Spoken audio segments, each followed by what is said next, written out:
In a world where two retired vets decided their phone conversations about WWE and storylines would make a good podcast, only one podcast dares to predict the future, where every move, every feud, every moment is overanalyzed. Grab your number 2 pencils. Get ready to step into the squared circle. This is your front row seat to the storylines as you wish they were written. Welcome to the If We Had the Pencil podcast. Here are your hosts, Sean Green and Matt Jackson. Welcome to the If We Had the Pencil podcast. I'm your host, Sean Green, and with me, as always, is Matt Jackson. Matt, how the hell are you? Doing great, Sean. Doing great. Hey, before we jump into anything, I got to wish my mom, Donna, a very happy 75th birthday today. Talked to her on the phone today, but I just wanted to give a public shout out. So, love you, Mom. Happy birthday. Many more. We'll see you Thanksgiving. And happy birthday from us here in Maryland as well. So, shout out to the fam. Thank you very much. Sean, what a weekend. Woo! It was fun. That was the answer to the question. Like, how did it go this weekend? Fun. Friday was fun. Sunday was fun. And Monday was fun. But let me tell you, man, Sunday got crazy for me. Like, this is what happens. So, PLE's early. I'm watching the PLE. I had the post show on one TV, the NASCAR race on the other TV. I get a text message like, hey, are you going to jump into the fantasy draft? And I was like, crap. And then my work one started like a half hour after the other league I'm in. So I got 2 fantasy drafts, the wrestling post show and NASCAR going all at once. It was a little hectic on Sunday, but what a great time. And I'll say it, France has the best crowds for WWE, period. End of story, without a doubt. Yeah, you cannot top that. No, it's not even open for debate, Sean. They were that good. No. We'll talk about it later. We'll talk about it when we get around the PLE, because we were having a good conversation before we started recording about this, and like why we're starting to see more international PLEs, why some of the bigger shows are going to start going international. But we'll get into that later. So let's just jump right in. Let's get into SmackDown. And boy, we started off hot. We got some John Cena and Logan Paul kicking off. And God, John Cena's so good on the mic. Oh my God, he's so good. Yeah, and Logan Paul was spitting out some stuff too about what he thinks his worth to the company is, somewhere around $6.6 billion. So Logan Paul seems to think that he brought Netflix and ESPN into the WWE fold. So, but it was a good spot because, again, we love it when they talk realism. It hooks you a lot more when there's talking true facts and real life events. So, yeah, it was a great segment. I love the fact that John went out to the kid that he called toxic back in the spring and apologized to the kid. That kid made money. I think he was at all 3 shows. Yes, he was. I think he was at all 3 shows. So the PLE, the SmackDown, and the Raw. That kid, or no, he wasn't at Raw. I was going to say, I don't remember seeing him at Raw. PLE and SmackDown. But holy crap. Green shirt guy was there, though. Holy crap, man. That kid's forever immortalized. Yeah. You know, that like was just a cool who spot. was it? It was that little kid that won the tag title at one point. I don't know if you remember that. Yeah, with Braun Strowman. Yep. That was kind of a cool spot. Yeah, that was. But that was probably the best thing Braun ever did. We'll leave it look, as Cena gave some harsh reality to Logan Paul, but I mean, you sent me I think it was Instagram or something like that of Logan Paul basically saying like, "Hey, I didn't win, but you got to respect the game," and you know, he learned a lot. Really, yeah. I told you during that match, and I know I'm getting ahead of myself, but I told you like real early on during that match while we were watching it, I was like, Cena is calling this match, and I know from crusty old guy named Matt Jackson that always taught me this, that normally the heel will be the one calling the match. So I thought it was interesting, but Cena knew how to drive the car, and I think that's the learning tree that Logan Paul still has to do. Now, I did see a lot of debate. Actually, I'll hold off on that. We'll get into that when we get into the actual match. I don't want to burn it all down right now. I'm glad that you listen to me when I go into wrestling logic and customs and courtesies and. Well, I have to respect my elders. Well, talk about a backhanded compliment. Love you. Yeah. Anyway, so after that we get. Love you. After that, we get Alexa Bliss and Chelsea Green, and Alexa beats Chelsea, which, man, Chelsea's face in the ring is so good, and her antics are so good, and, like, you really got to respect that from Chelsea Green, but afterwards, I got what I wanted, and I got it again, and that was the Secret Service and Chelsea Green beating the crap out of people. Like, It's about damn time, even though they took the L, which was kind of a theme this weekend, was like, the bad guy takes the L, but the good guy gets his ass beat. And it was kind of a theme this weekend, but for the Secret Service to have legitimacy, you have to have them start doing diabolical crap. Even better than that is, I think Bully Ray said it a few times, but I didn't think he came up with it, which is this. And it's an old wrestling trope, which is, you could be the greatest wrestler in the world, but if the bad guy isn't as good, you're not really getting over. Or, however, I'm probably mixing and matching. I know what you get. But, like, if you have ultimate heel and the ultimate good guy takes down the ultimate heel, it's 10 times bigger than we just know they're bad. And this relates to the Secret Service. This relates to Chelsea Green. Like, we know they're bad-ish, but, like, we needed to see more because they were taking L after L after L with no follow-up, no nothing. And then we're like, what the hell?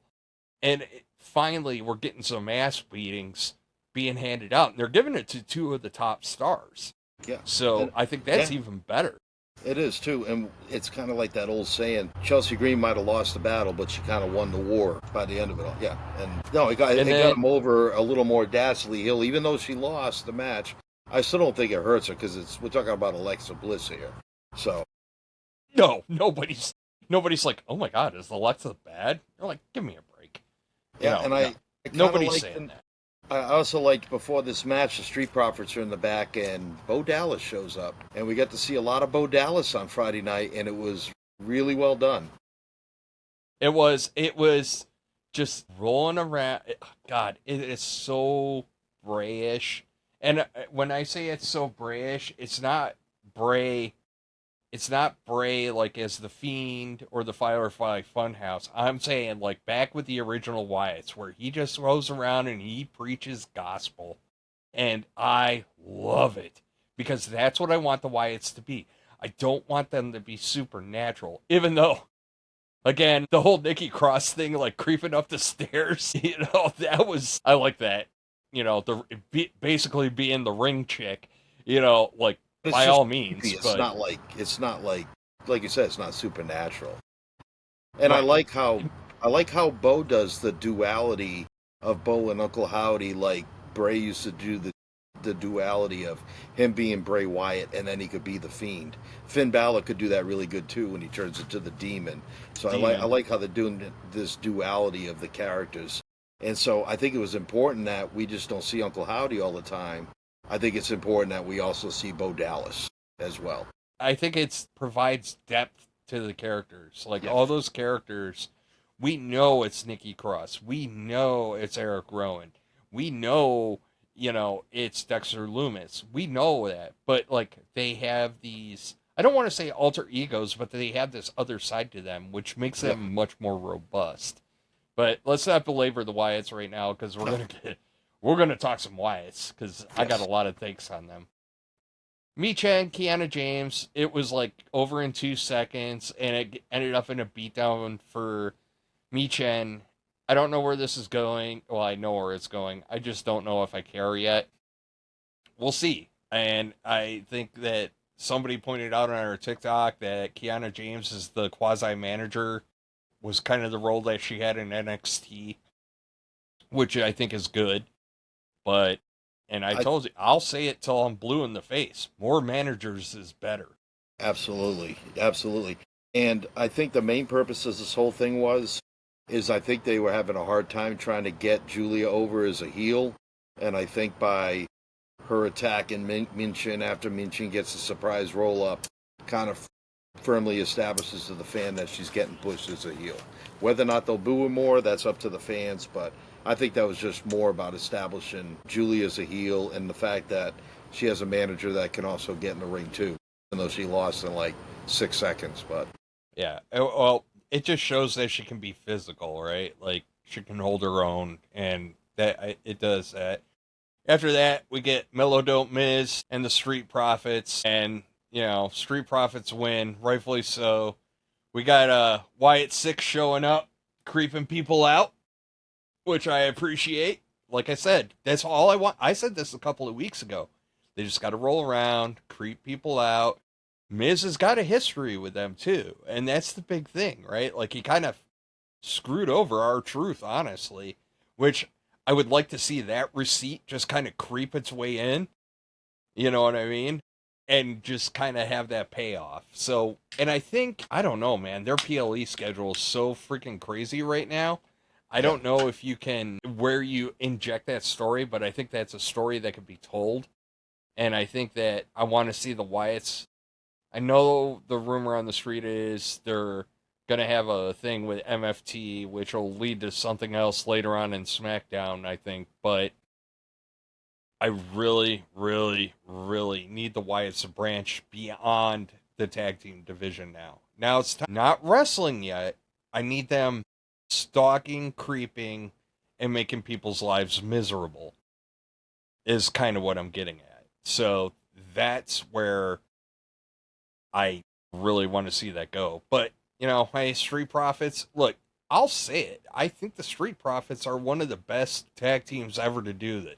So, yeah, I would put them up there. The only thing I thought odd about that with the Street Profits was they had dissension right at the beginning of the match, and it came out of nowhere. Like they disagreed about who started first.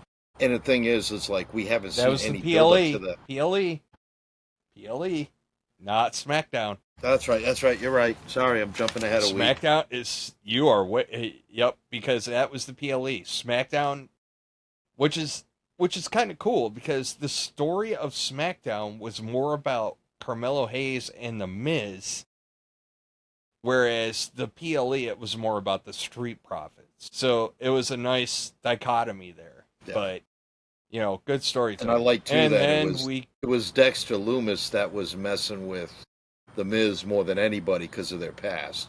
And Miz was more freaked out by Lumis being there. So that I kind of hope they do rehash that again, because when they did that whole Miz and Dexter Lumis a few years ago, there was some pretty fun spots in that feud. So, and I think before that match, mentally ill? Hold on, am I Drew's mentally promo. ill that one of my favorite things in wrestling seems to be the stalker, right? AJ Styles stalking Dom, love it. When Dexter Lumis was stalking The Miz, love it. When the Wyatt Six are stalking anybody, love it. I think I might have a mental disability. I don't know. But no, I think it's the military, because what does the military teach us in tactics?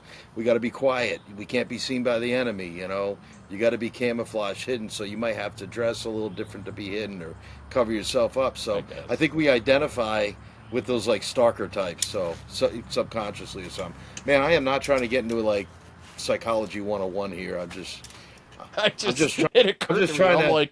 trying to keep you from committing yourself or something because you like stalkers and wrestling. Yeah, you're fine. You're not ready for the padded room. It occurred to me. I'm like, wow, I'm all about this stuff. But no, you're right. I did kind of gloss over Drew's. I know, right? Admitting it is the first step. But that's right. Self-awareness. You're right. I did kind of gloss over the Drew and Randy stuff because we get the typical Drew, right? We get the normal Drew. And he spits truth, which is what Drew does. He does it in a way that sows doubt in people's minds, which is cool, but it's still, now it's kind of like, okay, cool. He did what he does. Randy does what he does. And yeah, you know what I mean? There wasn't a lot of, there wasn't a lot of spit on the fastball. No, I mean, I liked it when Drew was fine. trying to plant seeds to Orton that Cody really doesn't care about him and Cody's all for himself, which Orton didn't interrupt him. I mean, he said, you know, he called out Drew after and said basically it was BS after, but he didn't interrupt him and jump in and say, oh, no, don't even start because that's all lies. Like, so Drew did get to say everything he wanted to say. But yeah, and I think the multiple RKO spot is getting kind of old. Yeah, it is what it is. I mean, look, we all know where this is going. Eventually, Cody and Randy are going to go head to head, and there's a lot of history there. That's one of those ones you kind of hold in your back pocket. It's a Seth and Roman thing where it's not necessarily break glass in case of emergency, but it's you put it on the back boiler and let it simmer for a little while. Maybe you take it totally off the stove and then you start warming it up again. Then you put it on in the frying pan. You know what I mean? Like those are playing with the thermostat, and that's another one where you can play with the thermostat a little bit and get some mileage out of it. So there's a lot of good stuff. I mean, so let's get into the main event of SmackDown. Yeah. Sami Zayn defeats Solo Sikoa. Clean, by the way. Yeah.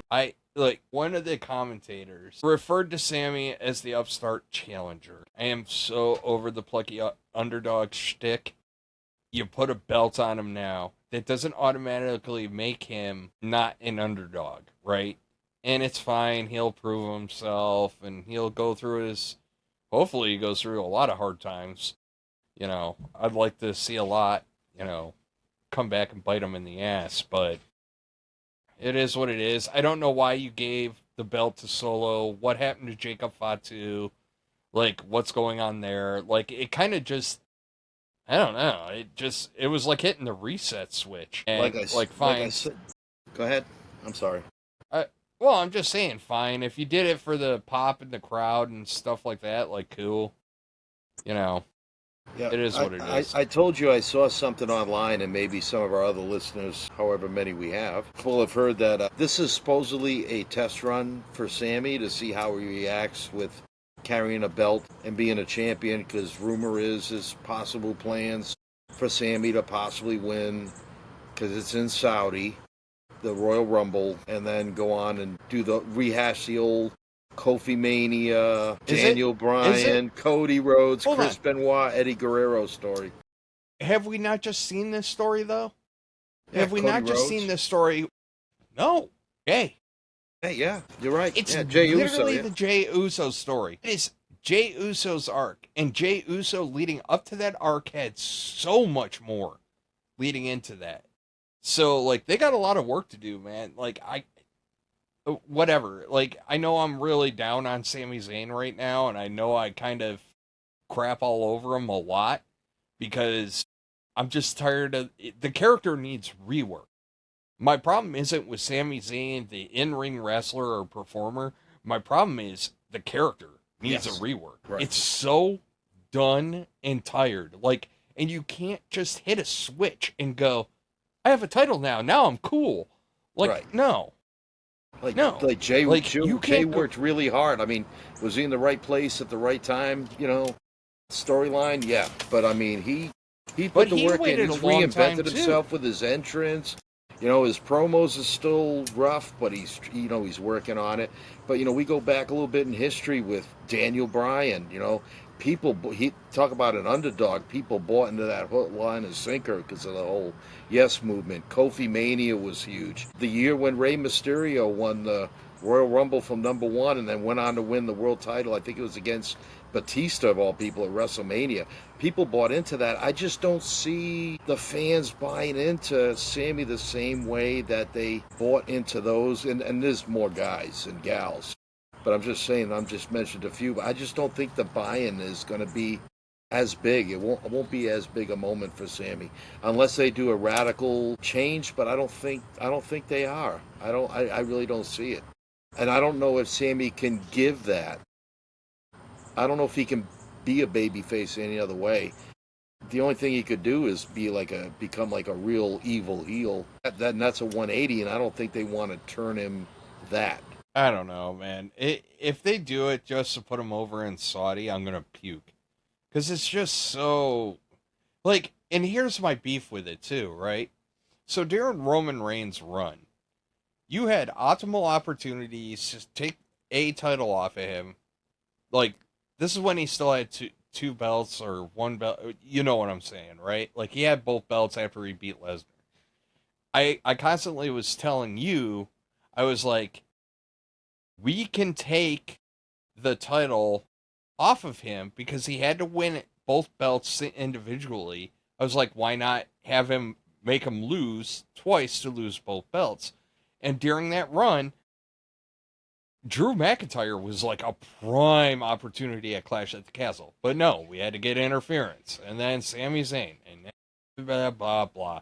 It just went on and on and on and on and on. You know, so like, I don't know, man. Like, if they're doing it just to get a pop in Saudi, I think I might vomit. No, that'd be a horrible reason to do it. Just because. And the thing is that's like an insult for Drew not getting the title at Clash at the Castle because it was in Scotland, or anybody else winning because they're in their hometown. I think you take them down to the final 4, maybe even the final 2, and then you have them get eliminated. Yeah. Like, honestly, like, that's what I would do. Yeah. I don't. Then what? Then what? You know, he wins Elimination Chamber, and then he's. How do you justify putting him in a main event title picture when you still have, you know, love him or hate him, Cody Rhodes? You still have Roman Reigns creeping around out there.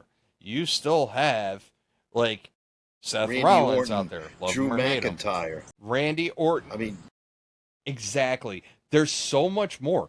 Brock Lesnar's creeping around again. Now you got, you know, so now you're going to tell me, like, you can't turn the World Heavyweight Championship into a mid-card championship. And that's kind of we all know it's the B title, right? It is the B title. There's no way around it. One is the working man's world championship. The other one's the cinema championship. We say it all the time. But, like, look, we're not there yet. He's not in position to do it. We have a ton to talk about. I don't want to ruin our fun, but, like, it's a great conversation to have. But, man, you know, there's a lot there with Sami Zayn. So, anything else from SmackDown? No, it was a good Before show. we get into the fun of fun? It was fun. Definitely, it was up on the fun level. Oh, my God, France is awesome. Yeah. And it was a good show, and out of the 3, I think it came in third for the weekend. So yes, it was still very good. So let's get into the PLE. So we start off. It's Roman Reigns and Bronson Reed, and I am actually brace yourself now. Have you had your heart medication today? I'm gonna give Roman his flowers. Roman did a great, phenomenal, incredible job of putting Bronson Reed over. To Bronson Reed's credit in that match, there was so much good in there. All the big stuff that Roman Reigns does, there was a counter to. That spear spot into a powerbomb, oh my God, it was so well done. There was so much well done in that match. And it's a credit to Roman Reigns. He was selling his ass off. You pointed that out, and I agree. Yeah. That was probably one of Roman's best matches. Yes, he got the win, but I also appreciate that he gets the win. You're like, okay, they're letting him go out. He's signing his shoes and throwing them in the crowd. You're like, okay, he's getting over. And then, bam, Braun Breaker comes out, spears him, and then it's just the ultimate whoop ass. And they get the backboard out, and I'm like, okay, all right, we're going real. And then next thing you know, you're doing something creative because, like, we've all seen people get crushed by the heels. But, the backboard spot the spears, everything that happened in that. Look, I think it was pushing an hour with all of that. That whole when it thing, finished, match, counting the and intros, the it was ending. at 52 minutes after the hour. So you take away, so it went about between when they started with entrances till the end, it was 45 minutes. The match itself went just over 22 minutes. So you had just But as much much time for the intros and then the after match shenanigans as the match itself. And it was great. It was like a solid 45 minutes of good stuff. No, look, I have no complaints. None. Zero, zilch, nada. Because you know what? It was like two totally separate things that had occurred. You had the match, which was great. And then you had the post-match stuff, which was also great. And I'm going to bring it up, but I'm not going to bring it up right now. But we're going to talk about, I want to talk about family backing each other up. But what more importantly came out of this was you really let the heels, just like we were talking about with Chelsea Green and the Secret Service, you let the heels do heel crap. They took the loss, but you paid for that loss, and you paid badly for that loss. Well, not just him, Jay did too. Yeah, Jay took a wicked spear, so that's set up for the main event later on. So the match itself, I gave the match a B+, and then underneath it, and I put, with everything else included, I bumped it up to an A, just because everything was just so good. Yeah, and like, as soon as they like started the post-match attack, because I always think, you always text me like, I want more, and I'm like, first thing I'm thinking like, are they going to give us more?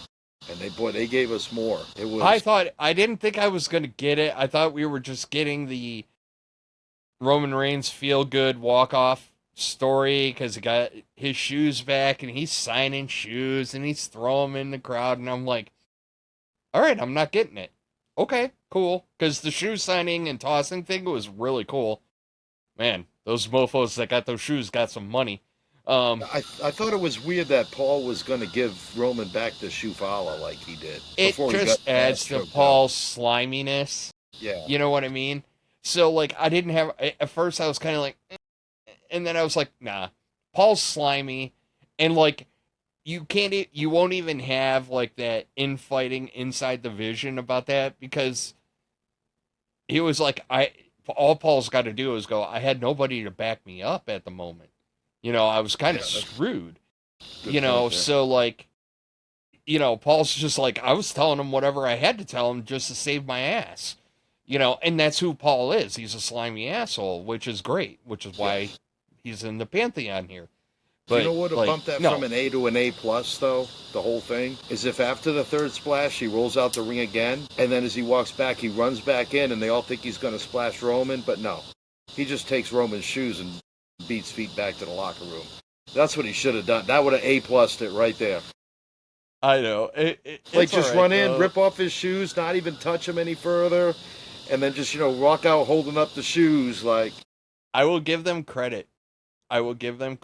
Because they did the I was like, when they got done, I was like, well, I guess the tribal thief is over.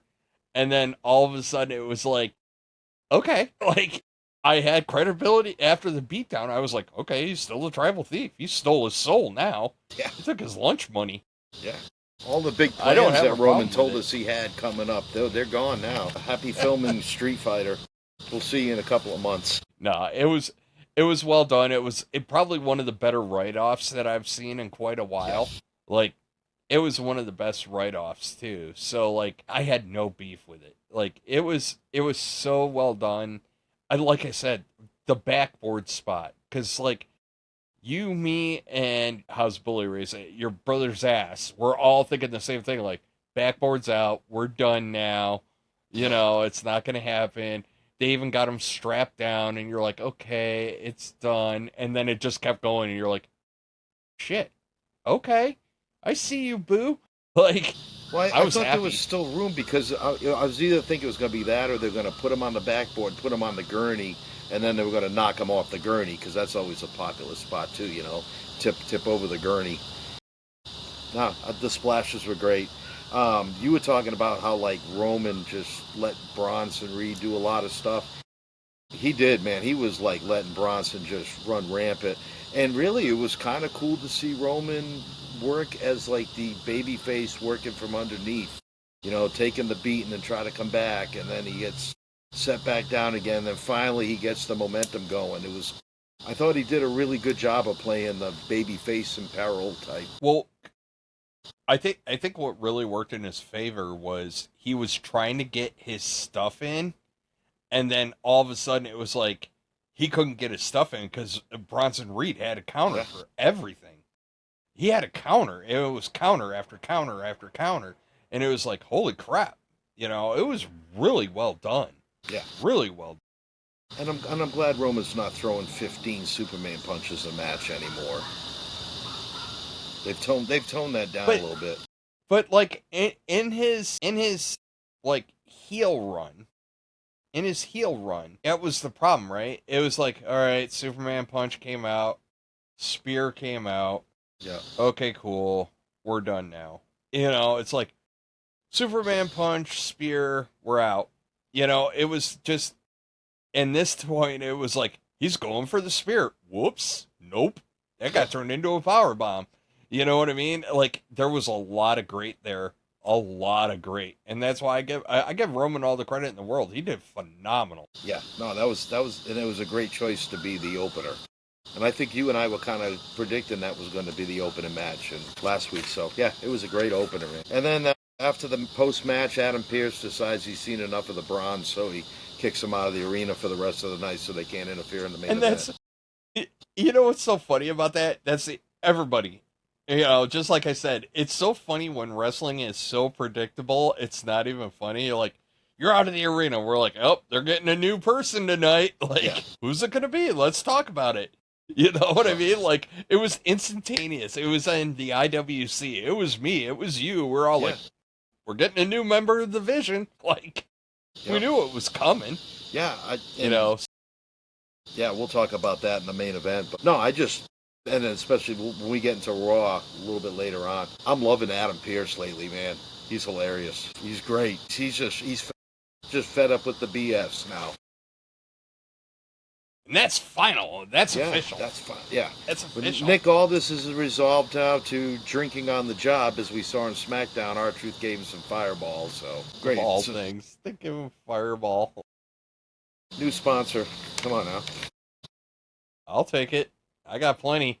Yeah, because that's what I texted you when he had R-Truth had the bottle of Fireball. I'm like, oh, new sponsor. And then like the paper PLE, you're like, a lot of AirPods being worn tonight. I'm like, oh, new sponsor, Apple.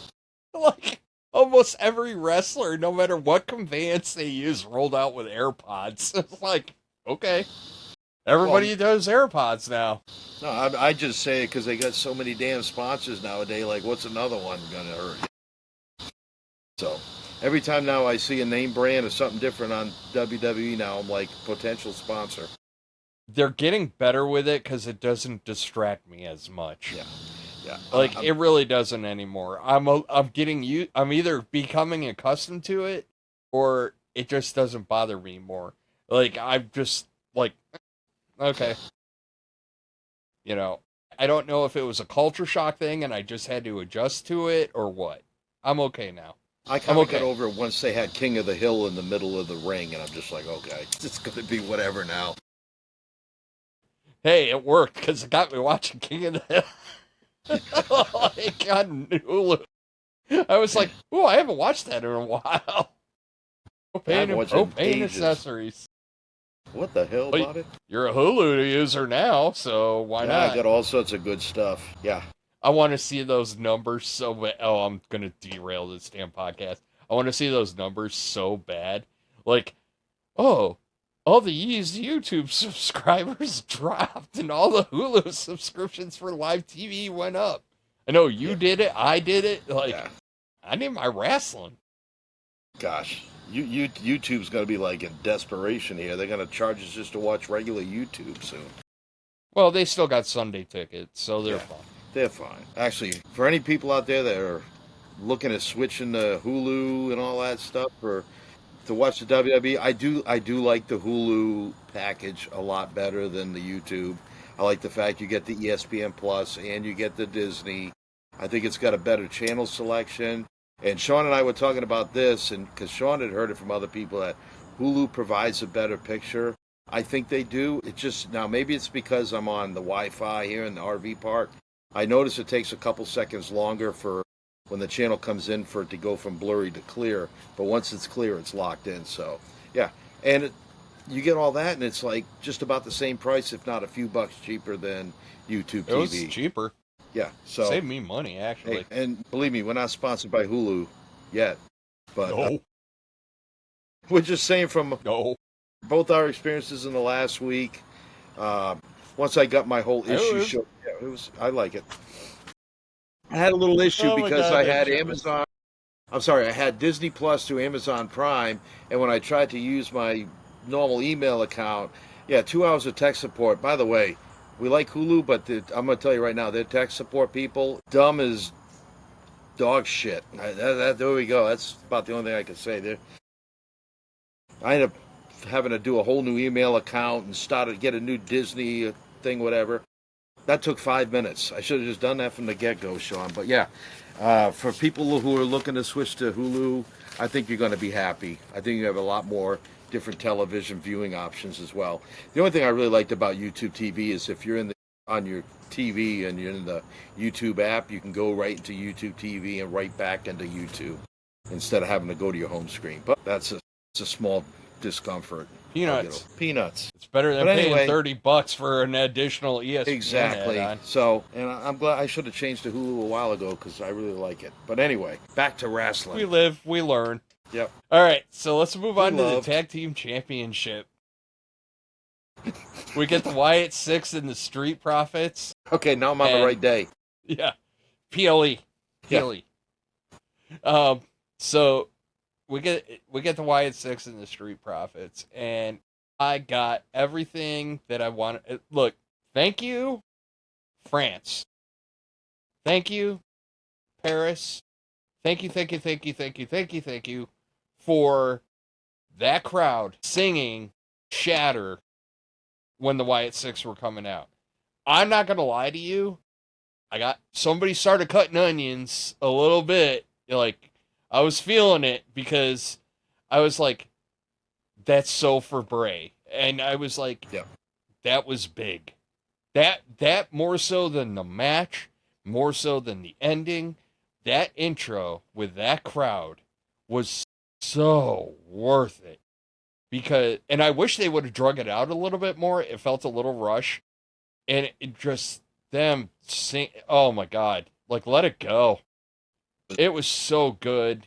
Yeah, I And definitely had the goosebumps. The goosebumps watching that. It was cool because it made me think of Bray, and it also made me think of Luke instantly Harper, did. So when you No, can't not think about Bray without thinking of Luke Harper too, or whatever his real name is. But yeah, that was It's from Rochester. really. I tell you what, man, Gacy and Loomis, they're gelling.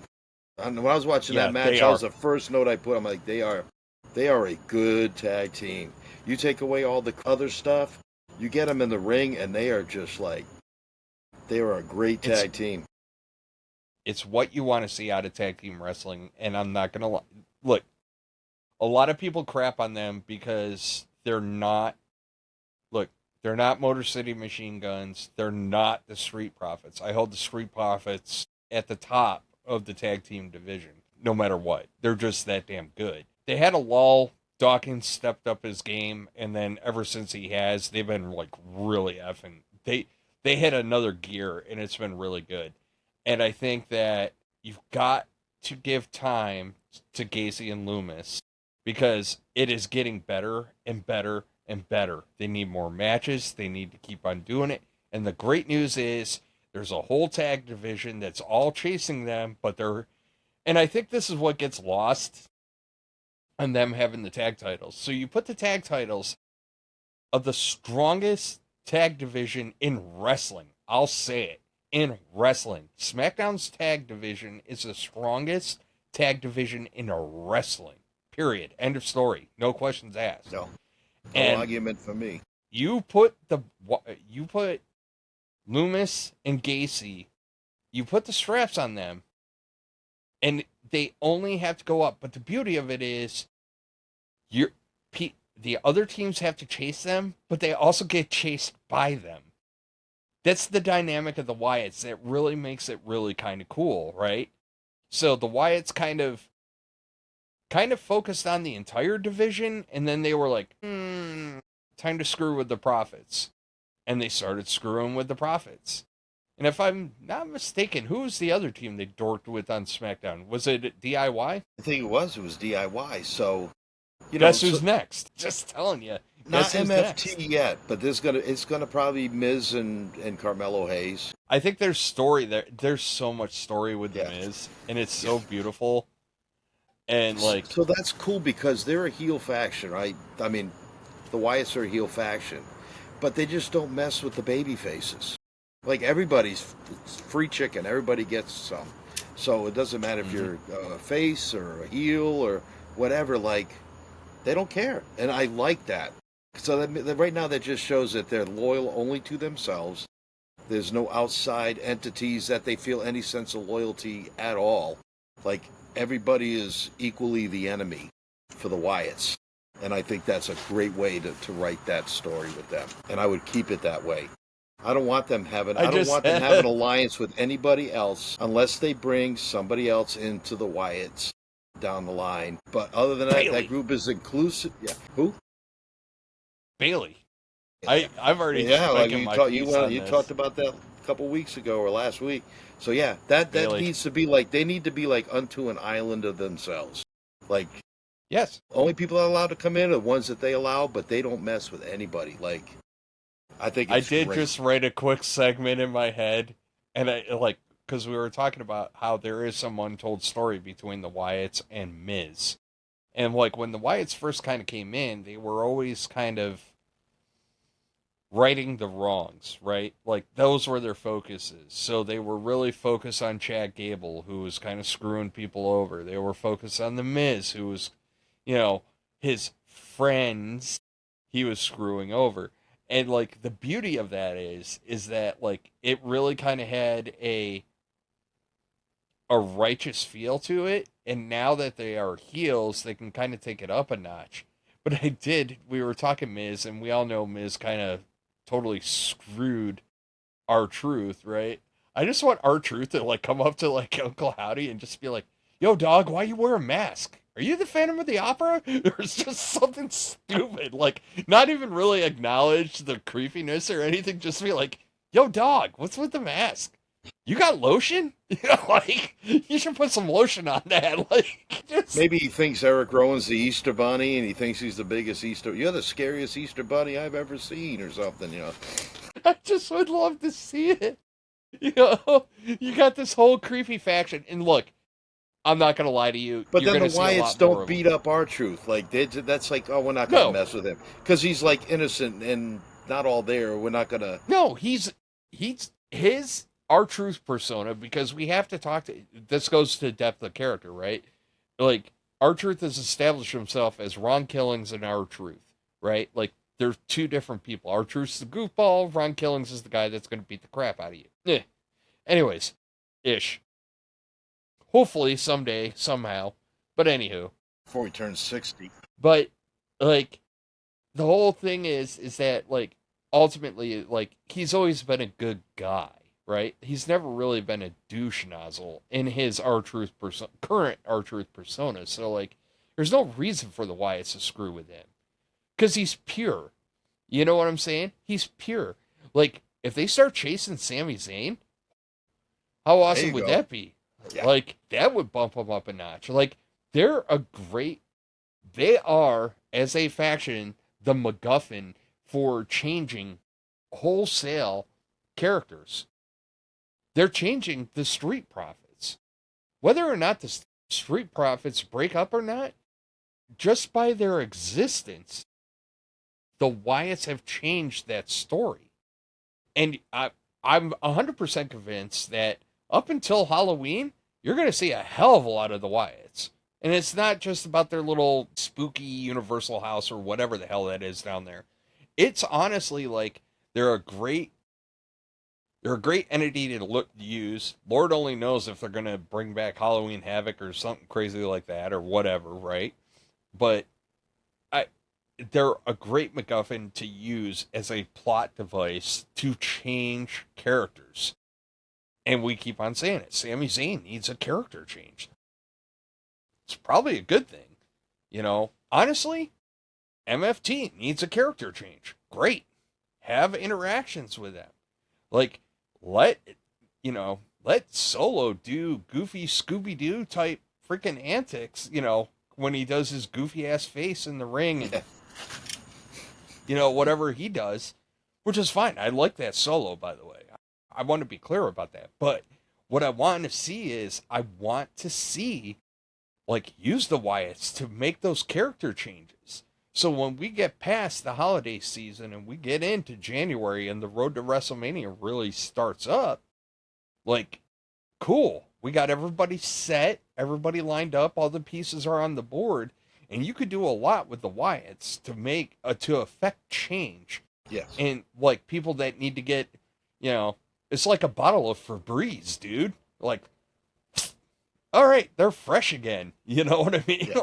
And I really liked how they're doing them this run, because they brought back the Wyatt family so many times in the past with much hype and anticipation, and it kind of fizzles out either due to injury or, you know, death and loss. But it seems like they're on the right track this time coming back. It seems like they found the niche for them, the writers backstage and the producers. So I like it. I also like the fact that we got to see Nikki Cross and B-Fab get a little involved in this, and Cross more physically involved. I'm liking that she's doing more than just sitting there talking to a skull and passing out videotapes. She's actually getting hands-on and making a difference. No, and I do want to get into that ending sequence because there was a lot there, which was they sowed the seeds of doubt into the Street Profits. B-Fab throughout that match was just kind of trying to keep the peace and keep the glue together, like kind of get them out of their malaise and get them to really understand that, no, you guys are together, right? And then I loved that aspect of it. And you were kind of like, well, I don't like that they came out hot. I was like, I agree with that a little bit, because it was kind of, but it makes me think that those interactions with Bo Dallas on SmackDown were allowed to fester until that match. You got to stop and think. That occurred on Friday. That's so you had the rest of Friday, Saturday, and then up until Sunday when they had up until that promo, like, there was a lot of time to really be like, what was he really saying? And then B-Fab was just like, nah, because all they leaned back on was like, we've been doing this forever, we're good. And it's like, but you start getting those little gremlins. Saying a word. He was just quiet the whole time, you know, with B-Fab and then the other guy was talking. But B-Fab got a little bit of that smoke too, which can lead to that division, because when the ending happened and the ref was distracted, the ref wasn't just distracted by the Wyatts, the ref was distracted by B-Fab, who was also up on the apron.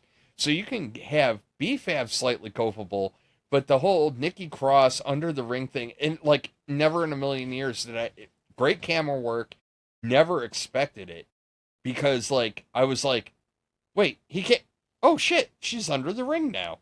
Like, it was so well done and well filmed that it really had an impact. So I'm real curious to see where it goes, but I love the Wyatts being the little gremlins in people's ears. And like I said, let them be the agents of change. If you need to freshen up one of your individuals, groups, whatever, let the Wyatts do Wyatt things, and it'll really freshen them up. You know? So you could do it for heels and faces. Like you said, they're agnostic. It doesn't matter. They can go either, you know, they can work with either or. So, yeah, I know I'm putting the Wyatts over big time, but I really do like this iteration of them, and I think there's a lot of great work yet to come, and I think there's a lot of opportunity there with storytelling, and we don't even have to go supernatural with it. We can just be creepy with it. You know what I mean? So, a lot of ties there, a lot of stuff you can do. We're getting to that time of year where creepy is cool. And that's why I said I think this continues on up until like November 1st. And then it'll probably kind of get backburnered a little bit. But okay. Can we promise to our listening audience that we will not talk about Becky Lynch and Nikki Bella a quarter as long as we talked about the Wyatts, because I just don't think it merited it, personally. Okay, I am going to... Nikki Bella... Okay, this is where Sean gets pissed off at the IWC for a minute. All right, look, a lot of people... Look, people naturally have a problem with Becky Lynch, and that's fine. If she's not your cup of tea, that's fine. I have no problem, and I fully understand that. You know, like I said, wrestling's ice cream, man. Some people like vanilla, some people like chocolate. It doesn't matter. Here's the deal, though. Becky Lynch did everything she could to carry that match. And if you're blaming Becky Lynch in any way, shape, or form for anything that looked like a hot piece of ass in that match, you need to go back and watch the tape. Nikki Bella was rough. She was slow. She was off. It was really off. She missed a couple of spots, and Becky tried to sell it, but it was... Then I think she realized, like, everybody in the world knows that she didn't even hit this, but she just kind of stopped. Yeah, it was... It was no bueno. I gave the match a C-. The only reason why I didn't give a D was because of the hard work Becky put in trying to save that dumpster fire of an effort from Nikki Bella. That was... And I look, we saw it with John Cena too, right? And I'm going to bring this up now, right? Because I know we're going to get into Raw, and that's going to be a whole thing. So, obviously, with the events of Raw that happened, and SmackDown's in Chicago. Thanks, Adam Pearce, for pointing that out, because he made sure he pointed that out. Like, is Seth going to be there? Who gives a flying rat's ass if Punk is there and Seth isn't? But anywho, I digress. Be careful what you wish for. Be careful what you wish for. Because Nikki Bella has to get the ring rust off. If you think, and you're got it, the original AJ Lee built into your head right now, I don't care how much work she's been doing in the background, she'll probably come across better, but you need to temper your expectations a little bit, or you're going to be really pissed. Because all these people that were like, oh, Nikki's back, yay. It's like, yo, bro, this ain't a light switch.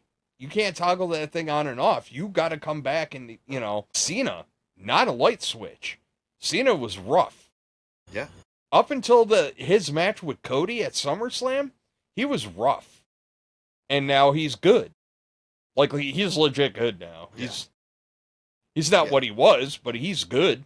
Yeah, and like when he was fighting Orton and Punk, he wasn't there yet. Like, he had times in the matches where it was like, okay, here's a little bit old, the good Cena that we remember, and then it would fall off. But yeah, the SummerSlam match is kind of, I think, lit the spark within John Cena that he can still do that. And we're going to talk about his match later with Logan Paul. But yeah, Cena's turned back the clock here for the last 3 months. He is. Yeah, for sure. Yeah. So, look, the match, I have a lot of issues with this match with Becky. It was more about the build. There was a lot there. I would have liked to see Nikki work her way up a little bit more. We didn't see a lot of in-ring action from her. We never saw hints or glimmers that she really had gotten back to where she needed to be, and you threw her in an IC title match, which, to be frank, you had an IC title match. You know what you didn't have? You didn't have Stratton. No. You didn't have Stratton. And obviously there's the whole mess with Raws, but it's nobody's fault. Well, Jimmy's fault, but neither here nor there. But my point is that was like a collaborative effort. Right now, right now, that IC championship more so is definitely a hot commodity, and it has a lot of eyeballs on it. So you put Nikki Bella in. Okay. Like, I'm fine with that, but you should have probably built it a lot better. You should have given us a little bit more. I think it's ultimately coming down to Becky and Bayley, but, like, you know, I don't know why she was there. And then, side note, and I said this to you, like, we were talking about this even before the match, but, like, change up her look, change up her intro. Like, I don't need flashbacks, callbacks. Like, listen, every wrestler right now, yeah, I know I'm a hypocrite because I don't care that Cena comes out and doesn't change it, but it's, in my opinion, it's iconic. It's John freaking Cena, you know, like he can get away with that. Like, then he did kind of change it on his farewell runs. You still get the black screen, so it's like so that kind of, it just. But man, I don't know. Like, and I don't want to crap on Nikki Bella either. It should have went like they should have cut 5 minutes off of this easy. It was. This ain't even a hot take. Trish Stratus looked better in the ring than she did. Yeah, and Trish had some rough stuff when she came back. Yeah, she looked out of her league, and I think she was gassed already 5 minutes, 6 minutes in. She was already breathing hard. It was just she was slow. Like, I think that's what I kept on texting you. I was like, oh my God, she's so slow. Yeah, because Becky had to wait for transitions. A couple of times she wasn't. Yes, it just wasn't. You can be slightly off and still have a good match, but it was slow. Yeah. Like, it's the difference between milliseconds and seconds, right? Like, it was noticeable and it was rough. So. Yeah, and I don't mind being blunt about saying I just thought she was terrible. So that's my 2 cents. If it upsets anybody, I mean, fair. Like, everybody's entitled to their thing. It's just, I don't know. It was rough, and that could have been a Monday Night Raw match at most. That's a Raw match or a Saturday Night's main event. And that's not a. The only thing I found laughable was people blaming Becky. I'm like, Becky's been wrestling. Like, how do you blame Becky? Of all people, how do you blame Becky? Like, I don't get it. How do you do that? It wasn't, no. Blame the person that's been gone for X number of years that came back like a few weeks ago. Like, I don't think the person that's been doing it day in, day out is the problem. Could be, but I don't think it is. No, because Becky's put on too many good matches. Like, does Nikki Bella have a match that you can look back in time and think it was memorable because of the in-ring work? No, Becky's had several. I think there's fans. I think there's fans that'll argue that, and they're Nikki Bella fans. And you can be a fan of the person. You can clamor for that nostalgia. We all do. Like, I still get excited when I hear Austin's glass break. Yeah, I do. I'm not going to lie about it. But, like, you also have to know that, like, when I see, I mean, he had that match with KO. I went in with low expectations. I didn't come in with, like, expecting him to set the world on fire. No, because he's not been around, and that's fine. It's just, you got to put the work in, and, like, I'm telling you, Cena is the poster child for this. He was rough when he started his farewell tour, and now that we're where we're at, now you see the payoff. It took him that effing long. Now we're in his last 10 showings, his last 3 months. Now he finally looks like a wrestler again in the ring.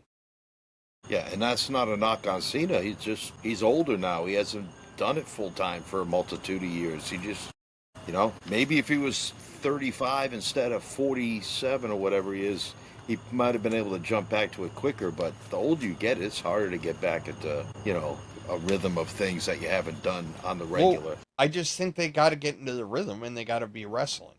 And that's the big thing. Like, she needs to, like, legit be out there wrestling. He only got better by being out there and wrestling. And it took him damn well near 8 months to get right. Yeah. And, like, and it's fair. I'm not gonna knock him for it. He put in the work, but, like, don't blame Becky because Little Miss, I came here back at, after 10 years or however many it was.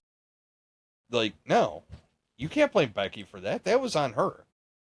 You gave Becky a steaming turd and we're like, here, make it work.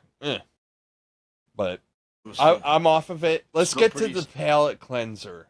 Yeah. We're going to palate cleanse, Matt. And we're going to talk about Rusev and Sheamus. Meaty men slapping meat. And Big E even said before it kicked off, he was like, man, this one's going to steal the show. Didn't necessarily steal the show, but it was up there. Yeah. It was in the conversation because, wow. Yeah. That was a great match. And usually Donnybrook matches, I'm just like, but they did so good with it. They worked it really well. They spread out all the stuff. You know what I mean? Like, usually you get into these things, they rush to the bar, the shillelagh, and all this other crap. No, they kind of timed it out, slapped each other around a little bit, they wrestled a little bit. Well freaking done, man. Yeah. Well done. Yeah, because we didn't see the bar until the end. They teased the shillelagh at the beginning. They did the obligatory kendo shots at the beginning. But then you just got a brawl, and they went through the crowd. Then they came back, and they brought in tables, and they brought in chairs. And then Sheamus went through the bar, which was cool. And then there was what is Rusev's finisher there? Is it the accolade or whatever it is? Yeah, the accolade or accolade. Yeah, on top of the whiskey barrels, which some people think would be a visual for Cracker Barrel's logo, which is kind of funny. I've seen that. Credit to Sean Ross Sapp for that. Yes, he came up with it first. Sean Ross Sapp. Yes, he did. Sean Ross Sapp came up with that, so credit to him. But I thought that was a really cool spot, how they did. I thought it was a cool visual, because they were up high, so everybody could kind of see them. So it was a cool. There was a lot well done. Rusev grabbing the stairs to get the leverage to push Sheamus through the bar. The finish, to get the tap out with the busted shillelagh and Sheamus's. It just was well done. I don't know where you go from here. I don't know what you do with Rusev, because Rusev to me is Bobby Lashley right now. He's got the personality of a turnip. I don't know what Bobby Lashley's doing in AEW, so don't come at me with your hate, because I don't know. I just know Bobby Lashley from WWE, and I hated him. I liked him as a wrestler. I didn't like his personality as a character. And Rusev's kind of in that same boat, where it's I don't know what you are.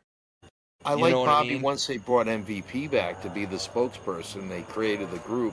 So I think Rusev would benefit from a manager or a spokesperson or something like that. I think that would help him. Yeah. Because his promos... When they do the video packages, when he talks, not when he's live, but when they do those video packages, he comes across really good. But then when you throw a live mic, he's just not... I don't think he's good at being spontaneous on a live mic. It's just how he is. We're going to talk later about a big guy that has gotten really good on the mic. Yes, but sir. We'll talk about that later. We sure will, but I think he could do a lot with Rusev, but I think what he's got to do is he's got to now take on higher level opponents and beat them up, which I'm not saying Sheamus isn't, but I thought it was a fun feud. There was a time I was like, man, I'd just like to see him go at it one more time, but I think he can let it cool down. The promos on Raw that Rusev gave kind of seemed to sense that he's over and he's moving on to something else. That'll probably be the same with Sheamus. Well, he needs to. Yeah. He needs to. You got to be careful, because WWE can fall in this trap. We talked about it, man. We've seen it with the Secret Service, where it was this internal rotation of the same opponents, and you get these little cliques of the same opponents cycling through each other, and it gets boring. It's time for them to move on. It's time for Rusev. But if we're going to do something with Rusev, I need Rusev to be a little bit more. I need something to make me care, Because right now, I'm big guy. I beat people up. I'm big meanie. And it's okay, cool. Yeah. I've seen that before. Yeah. And we got a really big guy that beats people up and is a meanie on the same show that's in a much more prominent position that you were just alluding to. So Yeah, you kind of compare it to Rusev with Bronson Reed. So it's We gonna talk. yeah, we We'll are get going to into talk. it. But But yeah, all right. I like the feud. I like the match. And one thing, real quick, there was 6 matches on the card, which I liked. 4 of them went over 20 minutes. So I like that they let the matches breathe, but they never got stagnant. Um, No, the I felt like Profits and everything Nikki Bella were flowed both right at good. 13 minutes, and uh, that was good to have those 2 short matches. But yeah, I like the way this card flowed, even though it was a longer show at what 3 hours and 45 minutes, or whatever. But yeah, Worth it it. worth it. It was good. It Worth flew it. by. Even my wife was like, she watched the whole show. She goes, "It's done." I'm like, "Yeah, it's been almost 4 hours, babe. Like NASCAR's on now. Time to change the channel." And she's like, "Oh my gosh." NASCAR fantasy She, drafts. yeah, Like, she's like, "That damn, went by so quick." So yeah, that's another thing it about the did. wrestling this weekend. Like my wife, who's now getting really more into it, was like engaged like all 3 shows, like loved it. So this is what they did a really good job of doing this weekend. Before we get on to the last 2 matches of Clash in Paris, was they did a great job of getting the casual fan to they put on a product, and they put stuff that really grabbed people's attention and made it fun. So they did an excellent job on that, and they didn't do it by sacrificing wrestling quality, except for Nikki Bella. So Look, I have a fear, and I'm gonna say it out loud. Like, can WWE just maintain the quality as opposed to ramping up the quality every time something big's happening? Like, oh, we're moving to ESPN. Time to kick up our game a little bit. Like, oh, look, we're going to freaking wherever. Like, time to up our game a little bit. Like, come on, bro. Like, just keep it going. Keep giving us good stuff. I know we're gonna hit lulls. It's not always gonna be perfect, but like, holy crap, it was a blast. it And was. all right, let's get into John Cena and Logan Paul, because this one deserves a talking to. And look, Cena was Cena, so I'm not really going to talk about John Cena because this match was more about Logan Paul, and I want to give Logan Paul credit because Logan Paul did an amazing job in this match. This is something that we haven't really seen from Logan Paul, which is it wasn't a spot fest. It wasn't chasing the spot. He actually tried to go toe to toe with Cena. He tried to hold in the match. He got outdone. Cena gave us some really cool crap. Like, I'm not gonna lie. Like, the Styles Clash got set up, and I popped. Yeah, I'm that not was gonna cool. lie. But like, but my point is that John, the biggest benefactor out of that match was Logan Paul. There's no denying that. Logan Paul was the big winner out of that match because I think it really changed stuff. And then our friends on the IWC. Look, I saw people trying to say that Logan Paul is not a good wrestler. If you think Logan Paul is not a good wrestler, you're the problem, not him. Because he is a phenomenal wrestler. And like, look, I get what their argument is. They expect him to he doesn't chain wrestle. He's not calling his own matches yet. Got it. But he is good. And you can't deny that. The talent is there. I do think that this match with Cena is probably pushing the the slider up just a little bit to getting him to push a little bit closer to great. And I think if he maintains that pairing with Drew McIntyre, we're going to get great. You know what I mean? So, like, I think we're seeing a heating up of Logan Paul and getting Logan Paul to the next echelon. Yeah. You can hate the dude, man. You can hate him in his personal. You can hate all that. Don't care. Like, if you say he cannot wrestle, you're an effing moron. Like, period. Period, period, period. Yeah. And I like some of the stuff he did in the ring, like when John did he did a couple of big moves, and John kicked out, and then John did something. And I remember Logan Paul sitting there just like looking off, and the camera caught it. And he looks at the camera, he goes, and he like nods his head at scenes like he's tough. Like he was making sure the camera caught him giving that, like, he's tough. Like he cut off all the trash talking and talking down to Cena. Like in the middle of that match, he realized, like, man, I got to go to work. Like this And isn't going to be a walk in the park.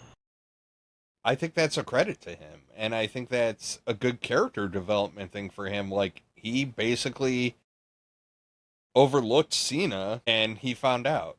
He effed around and he found out.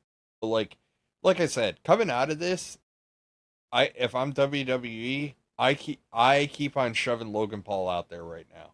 Logan Paul needs to be a little bit more than just PLE Kai.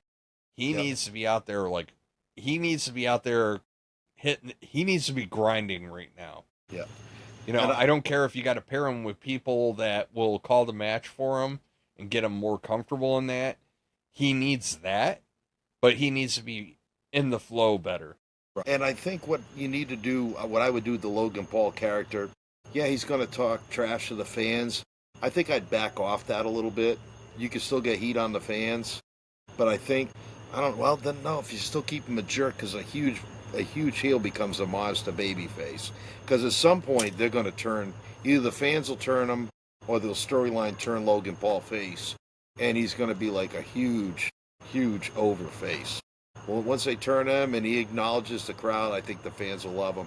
But it's going to he's going to have to do some time wrestling on the regular, being on TV every week, taking the beating and putting the work in. So I think a lot of except for some people in the IWC, I got a lot more respect for Logan Paul after this match myself, because I saw a different style of match, and I saw him willing to do stuff that he normally doesn't do.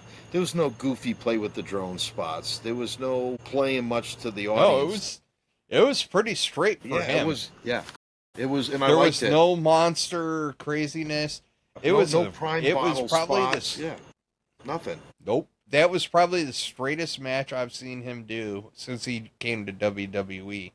And I just need him out there grinding, man. Let him grind. He is. They kept it in the ring too, because we had so much stuff the rest of the night that was tables and the announce table and fighting outside the ring. Man, they hardly went outside the ring in that match. It was on the stage. They kept it in the ring. That's where they kept so everybody could watch it, and they did it. It was a great job. And sometimes, just keeping the ring, it's hard to have a good match when you're not using outside spots and you're just in the ring. Well, nowadays, anyway. But I thought they did a masterful job of really telling a good story and keeping it in the ring. There wasn't a lot of cheating. No, it was clean.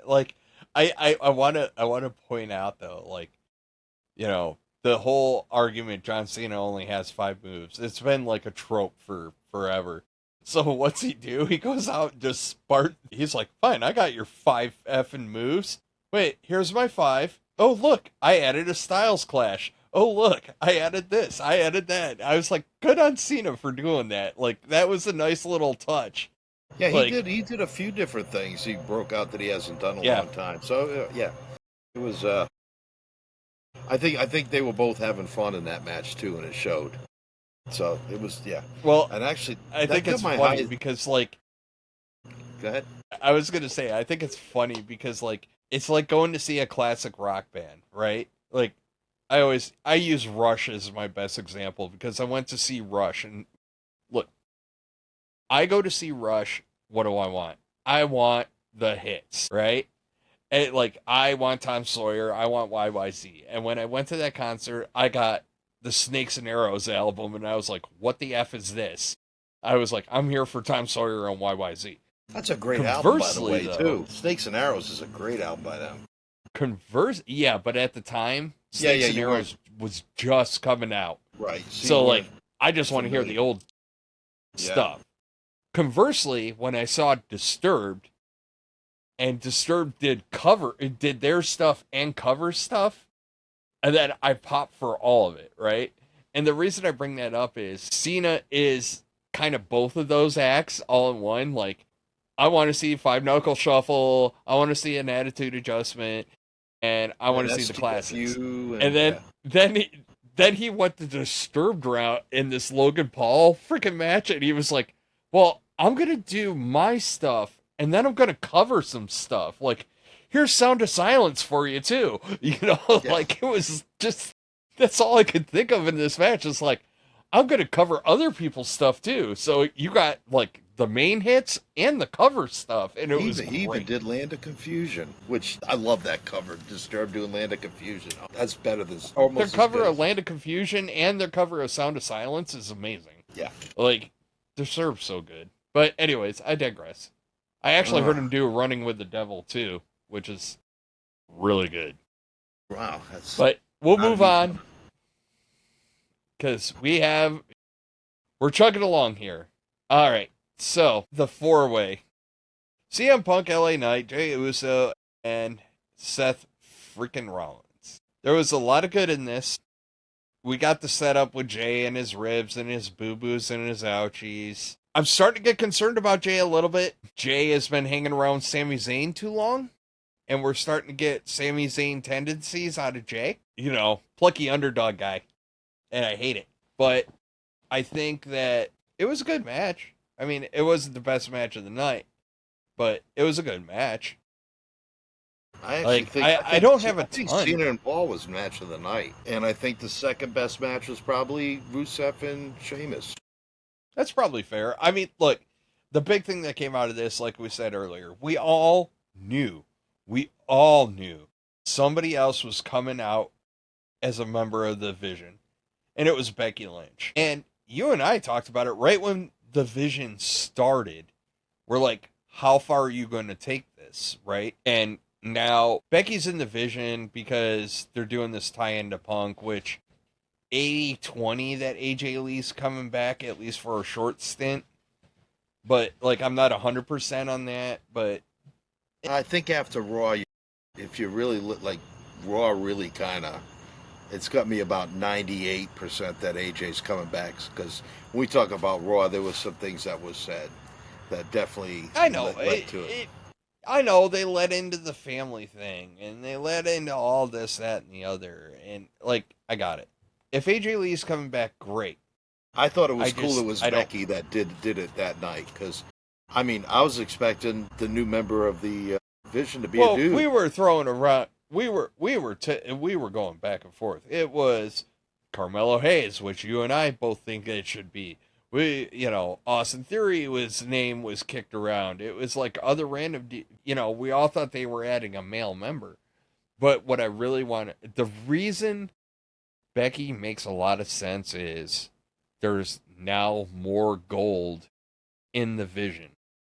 And I don't want to talk about the Vision right now because I want to talk about the Vision during the opening segment of Raw.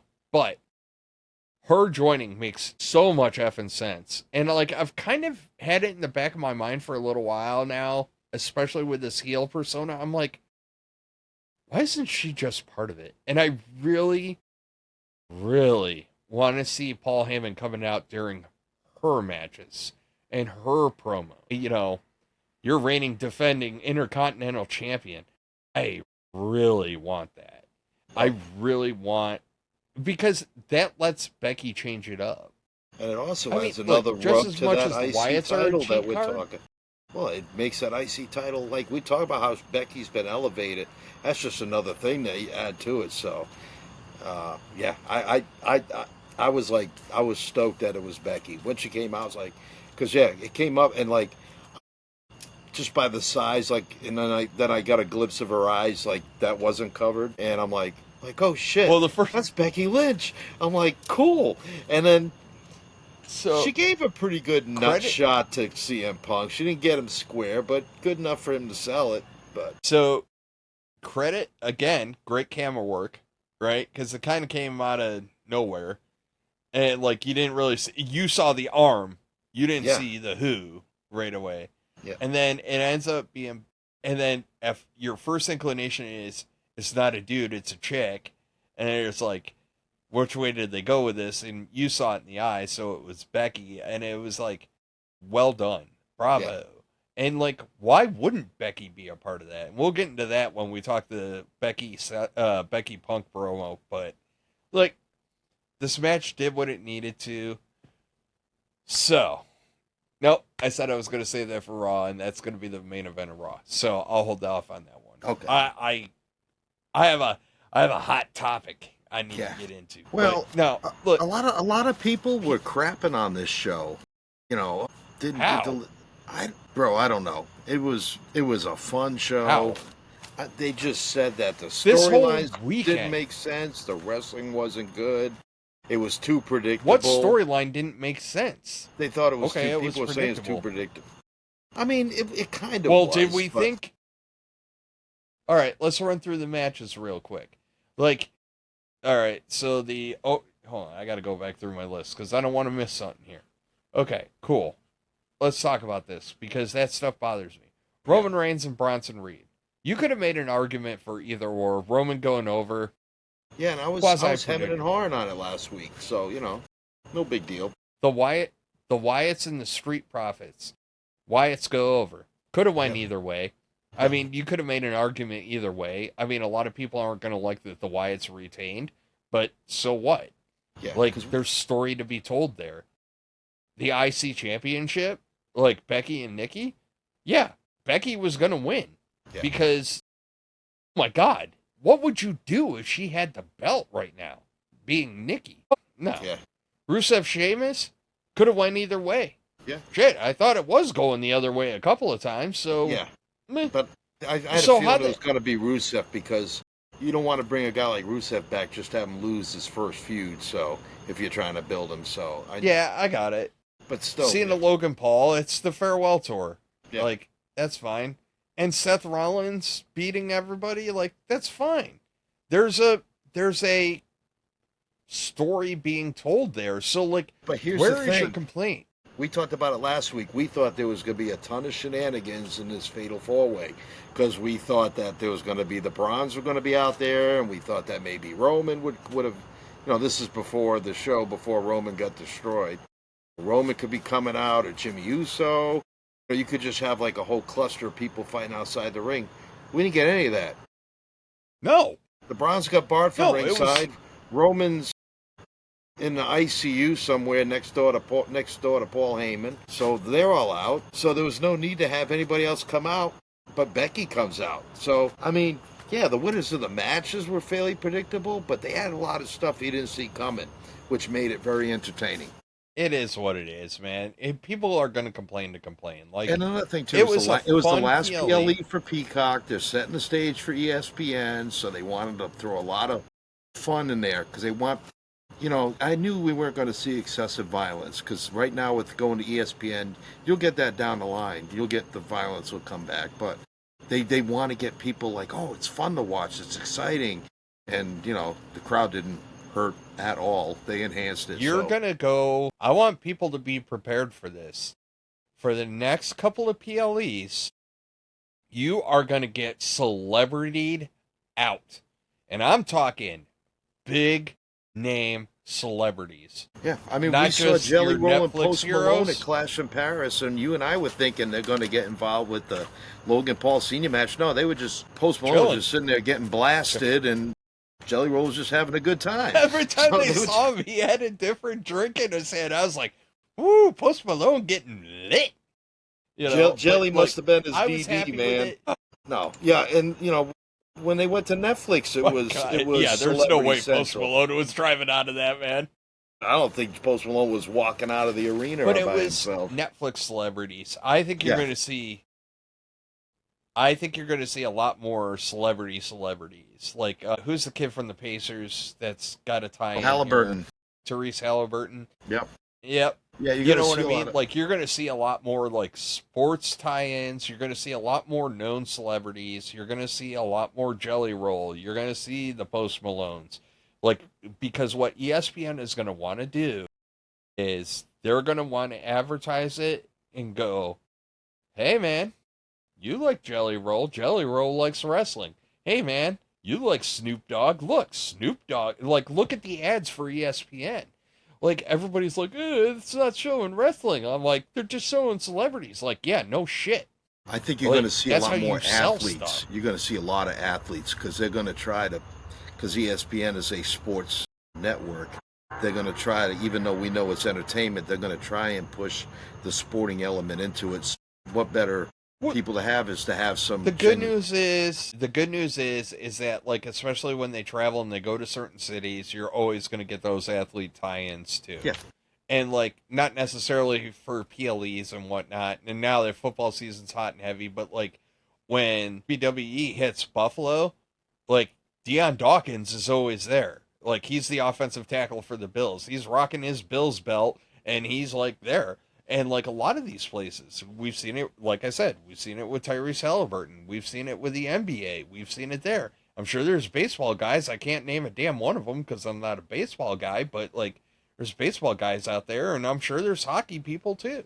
Yeah. Like, you're going to start seeing these guys, you know, and it's fine, you know, and it's good. And it's what ESPN is going to start doing is they're going to start pushing, just like Netflix does. ESPN will start pushing if they got a fight coming up, if they got something they want to promote that ESPN wants to promote, you best damn sure believe somebody from that, whatever they're trying to promote, is going to be in the stands.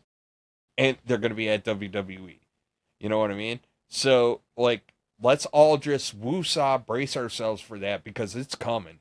I'm telling you, you're about to spend, like, the next couple of months in celebrity overload. You know, but credit to ESPN, man. They made a power move. They didn't just get the PLEs. They also got NFL Network and stuff like that, too. Yeah. They, like, ripped the Band-Aid off. They were like, all right, we're doing stuff again. And I'm like, cool. Yeah, but, and then, of course, they had to announce the audience. It was, just over 30,000. And then they had to mention that they broke the live gate record over Taylor Swift. So I found out, I looked up a ringside seat in Paris for Clash of Paris was a U.S. equivalent of $3,900 for a ringside seat. $100. So that's about right. That's $8,000 for two people to go to the show. So I mean, man, that's freaking. Right. It's not. I mean, that's their WrestleMania though. Like, it's all context, right? Like, that's not. I know it sounds egregious, but like, if you only get one event a year, like one PLE or one whatever in your country, you know what I mean? Like, we're spoiled. You know, we've had crap. If I could have got tickets, I would have been at WrestleMania. It was in Philadelphia. It's like an hour and a half away from my house. You know what I mean? So it's like, we're spoiled in the States because we have options. And like these European countries, yeah, ringside is going to cost you a pretty effing penny because guess what? It's sparse, you know? And like, they love this crap and they're going to make it worth it. So, you know, I don't have a problem with it, but the fact that they were shattered, I mean, you're also going to cram a lot more people in there for a Taylor Swift concert. You know, you're not going to lose all your floor space to a ring. Yep. Or Jumbotron. And then there was probably the seats behind her weren't closed off either because they, you know, behind the by the way, the Jumbotron and the stage looked great for the weekend with the Eiffel Tower. Chef's kiss. Yeah. And you know what? It wasn't overdone. All it was just a big, huge screen with the Eiffel Tower. That was it. It wasn't a bunch of other crap. It was clean, but it looked really nice. It had a great look to it. Especially when they were shooting pyro off of the tower. More. Yeah. I mean, they were shooting pyro off that Eiffel Tower, everything. It looked cool. That arena looked cool. They have fire. They took during the Wyatt's entrance. They made fireflies, well, lights, but fireflies all on the Eiffel Tower. And like, bro, they did so much good. Like, this was a fun PLE, fun, right? Like sometimes you're just gonna have a fun PLE. Like if you're the chain wrestling Gunther loving. You know, sounds like you're talking about somebody we both know. Bob Backlund. If you're like a Bob Backlund guy, like you just like that, you know, that nitty gritty in the ring mat wrestling, like fine, it wasn't for you, but like overall, it was just fun. It was a hoot. Like interference for the most part made sense, and like they didn't overdo a lot. Like probably the most overbooked thing that they had for the PLE was the Roman Reigns segment, which that had a purpose behind it. Actually, it elevated the bronze. We saw a good amount of chain wrestling. We saw the wrestling on this show was kind of had an old school feel to it. Guys were working a hold. They were working a body part, you know. Bronson Reed was he was doing it on Raw Monday night. He was just using rest holds and stuff. And I'm like, Now, Logan Paul and John Cena, they were doing holds to kind of slow it down. So I'm kind of like I said a week or two ago. I'm liking the direction they're going. That they can. It's not all like rush and get it done. It's like you are seeing those old school elements. So I thought it had a little bit for everybody. I liked it. I thought the wrestling was good. I mean, it wasn't. I mean, there was nothing 5-star for matches on that show, but man, there was a lot to like. There was some 5-star segments. So, and speaking of Raw that we're going to talk about next, to me, there's like a 5++ star segment we're going to talk about. it'll be interesting to see which one you think is the 5++, but let's get into it. All right, so we kick off Raw. Jay comes out. You don't touch family. We went back to the Fast and Furious. Well, family. Love me some Samoan wrestlers, man, but family. Womp, womp, womp, womp. You know, and it's like, okay, cool. Like, I got it. Like, Jay just comes across as like family first. Okay, cool. I get it. I get why you did it. He's like, yeah, I took one for, for the family because I had to watch out for Roman. Knight comes out and starts spitting some truth. He's like, you effed it all up. He's like, we were getting ready to do this. You super kicked. And then this happened, and then you screwed that up, and then this happened, and then you got involved in that, and I was like, good for LA Knight to be like that. And then the Bronze come out, and they basically go, they start, hey, Heyman ain't here to hold us back, so we're just going to do whatever the hell we want to do, and I was like, okay. Yeah. And then, and they start working the mic, and like, bro, I'm going to get into this now because this is like the antithesis of what the Vision is. And this is why it really irks me when people crap all over the Vision. A lot of the people crap all over the Vision because Seth Rollins is the front man. I kind of get it, but I don't, right? Like, he's just, we were talking about how the Wyatts can be the MacGuffin to kind of push plot stories of Seth Rollins is the plot device pushing Braun Breaker and Bronson Reed forward. The whole point of the Vision is to take those young wrestlers and put them in positions where they are interacting with the tippity top, the absolute top of the freaking wrestling world in WWE. Like, okay, think about it this way. Roman Reigns and Bronson Reed. Don't put Bronson Reed in the Vision. Are we questioning how we got there? Right? Like, because of his connection to the Vision and Bronson Reed doing heelish crap on behalf of Seth Rollins, it made it so Roman Reigns and Bronson Reed was believable. It wasn't shoehorned. It wasn't forced. It was kind of natural. Yep. There was some beefs going on. Bronson Reed came out. Don't tell me he could have just done that anyways, because we'd be like, who gives a shit? No, it has meaning behind it because of the Seth Rollins connection. Right?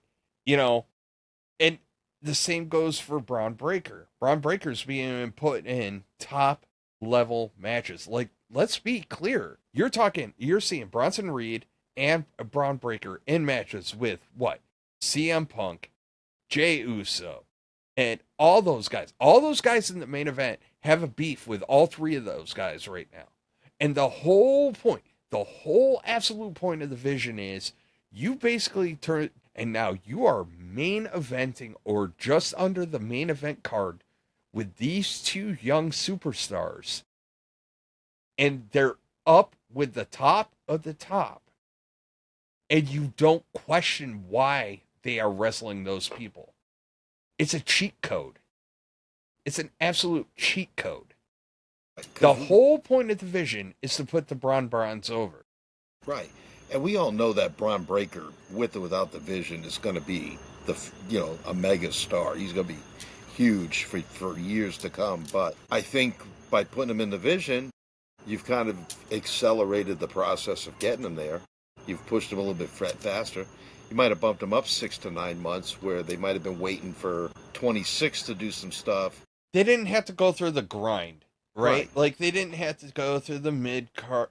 I know Breaker had the IC at one point or whatever, but like the point is like they didn't have to go through the entire effing roster to finally be, because here's the problem, right? Right now, would you have been shocked if Bronson Reed beat Roman Reigns? No. Probably not. No. Not after that match. If he would have got over, you would have been like, interesting. You know what I mean? Yeah. If Braun Breaker goes over LA Knight, you're not going to second question it anymore. No, you know, we don't have to go through the... yeah. Well, but my point is that you don't have to go through the, we'll see what you got, kid. You know, that whole angle. Yeah. You don't have to do any of that. You just go like, obviously Seth has pissed off a lot of people. He's always going to have a beef with Roman Reigns. He's always going to be, he is Roman Reigns' white whale, right? Just as CM Punk is Seth Rollins' white whale. Like, that's without question. But the point is that you get LA Knight, CM Punk, all these top, and when I say top, I'm talking like uber at the top of, when you're right now, like, who's my top baby face, right? It's them. And they're in matches with these guys. That's the whole point of the Vision. So everybody in the world that is in the IWC that's just, I don't get this faction, it's not doing it for me. I'm like, you guys aren't seeing it. You're seeing it, but you're not realizing. You're not capturing it. Right? Like, again, I go back to Bronson Reed had a match with freaking Roman Reigns. That's no little feat. No. And you go back to Roman Reigns' opponents, all three of them or whatever it is, over the last, few months, bro. Like, you know what I'm saying? Like, that's no peanuts. No. You're kind of in, look, as much as we talk about Cena's limited engagements, Roman Reigns has a pretty limited engagement schedule. And he took one of his matches. WWE took one of Roman Reigns' matches and put him in the ring with Bronson Reed. And Bronson Reed is only in that position, and it's only believable because he's in the Vision. Yep. It's so important to catch that, though, man. Like, it's driving me nuts because people just crap on the faction because, like, they hate Seth. And it's like, okay, cool, I get it. You don't like the character, and that's fine. But I have news for you. He is the catalyst to get those two into matches with other people. And now it makes sense. So, I'm off my soapbox on that one. I still don't think they're finished adding people to the Vision. I think you're going to get another one or two. I wouldn't let it get too big. I want them to well, now that you got total. A female. Yep. I don't know. It depends on what you're doing with them. Like, I don't really want to see Reed, and honestly, what I want to see is I want to see Reed take the IC. I want to see them just collecting gold, just collect it, like Pokemon cards, dude. Like just racking up belts. I think they're gonna get the tag. I think add another female. They're gonna get the tag team titles. I think that's what the next step is for the Vision. So I'm torn on this one. I'm not going to lie to you. Because it gives both brands a belt. And then it just... I mean, they're always together. They're always beating up people together. Why not win the World Tag Team titles together? That buys more time to where down the line... Because Bronson and Breaker's so close to being ready to be put in that world title position. Reed is a good mid-card guy for now with the potential of moving up maybe to that top level. But he's going to need more time. I think Reed's there. I think he's very Reed's close. There. I don't think I don't see him viable as like a world champion material. Maybe a world title. Why? What stops Reed, who was honestly before he hurt himself in Survivor Series for Roman Reigns story? It's kind of like when you say that Gunther doesn't have it, and I think he does. Like, and you can't pinpoint what he's missing. That's right now me with Bronson Reed. I think it's because like you compare him to Breaker, and as good as Bronson Reed is, Breaker's on like another level. Like he should be the next guy, and Bronson Reed is down the line. But I think he's world championship material. I just don't think he's at the same level as Breaker, right? Like, Yeah, I think this. it's hard to describe. Like, He's going to work his way up the it's like pecking order. He's not up at that top level of the pecking order yet. I don't think he's quite mid card, but I don't think he's at the tippy top either. So like, Yeah, that's what I mean. He's like, he's like that baseball player that like he's at AAA and then he gets brought up to the majors, and then like they put him in AAA, but they know he should be back up in the majors, so they just call him up anyway. Anyway, yeah, and the thing is too, a little more time. Right now, it's just. I think it's because he just. I'll tell you one thing he's getting good at is getting on the mic. Yeah, he is doing some good stuff on the mic, man. That promo or him in this opening segment was phenomenal. I was like real happy with it. I was like, good on you, bro. No, I mean, it was fun. Look, I think that Braun Breaker, like, I'm gonna say something kind of controversial. I think Reed's a little bit better on the mic than Braun Breaker. Like, to be honest with you. I think there's a little honing of Braun Breaker's skills that will change that aspect of it, but yeah, I think that in-ring trash talking right now. I think Braun Breaker's in-ring trash talking abilities right now are like top. If he could parlay that into his promos, yeah, different ball game, man. And like LA Knight's hilarious. Like he calls them, what does he call them? Cross-eyed goofballs with like an 8th grade education. Yeah, LA Knight, man, has been bringing it on the mic as well too. That's a guy. I was gonna wait till the main event, but man, I think LA Knight is ready for like, if not wearing the world title, he needs some one-on-one title matches. Like I think he is. I would like to see him. I think his in-ring stuff has actually been really good too. Like, let's be clear, it's not just his promo ability, which he's always kind of had. It's his in-ring ability lately that's really he's been crisp. Yeah, and he's very crisp in the ring. He has been a bump machine. The Fatal 4-Way he was bumping, the tag match last night. Like, I don't know if he's been watching Kevin Owens tapes to learn how to bump, but man, he takes good bumps. So, man, we've been talking about Raw for like 20 minutes and we haven't gotten past the opening promo. I know, we got to drive through this, man. We're almost up to 2 hours anyways. So, like, look, all right. So, Kabuki Warriors defeat Raquel and Roxanne Perez. You were talking to me pre-show about this, like, about WWE in the past and their cultural stuff. So why don't you share with the folks like your take on this? Yeah. So I was watching the shows this weekend, and maybe it was also because it was an international audience, but it made me think about like the different ethnic backgrounds of all these guys and gals we see now. Like, I mean, look at the Kabuki Warriors from Japan. Look at Roxanne and Raquel. They're both Hispanic descent. You have Sheamus, who's from Ireland. You have Drew McIntyre, who's from Scotland. You got Rusev, who's from Bulgaria. Gunther from Austria. I mean, we got people all over the world. So using the ethnic breakdown has always been huge. So as a kid growing up in the late 70s and 80s in the Northeast, which WWF was a Northeast territory, we had a lot of Italians. We had a lot of Puerto Ricans. We had a lot of Mexicans. We had a lot of Polish and Germans. And then, so who are your guys? Your Italian guy was Bruno Sammartino. The Puerto Rican guy was Pedro Morales. The Mexican guy was Tito Santana. You had Ivan Putski as a Polish power.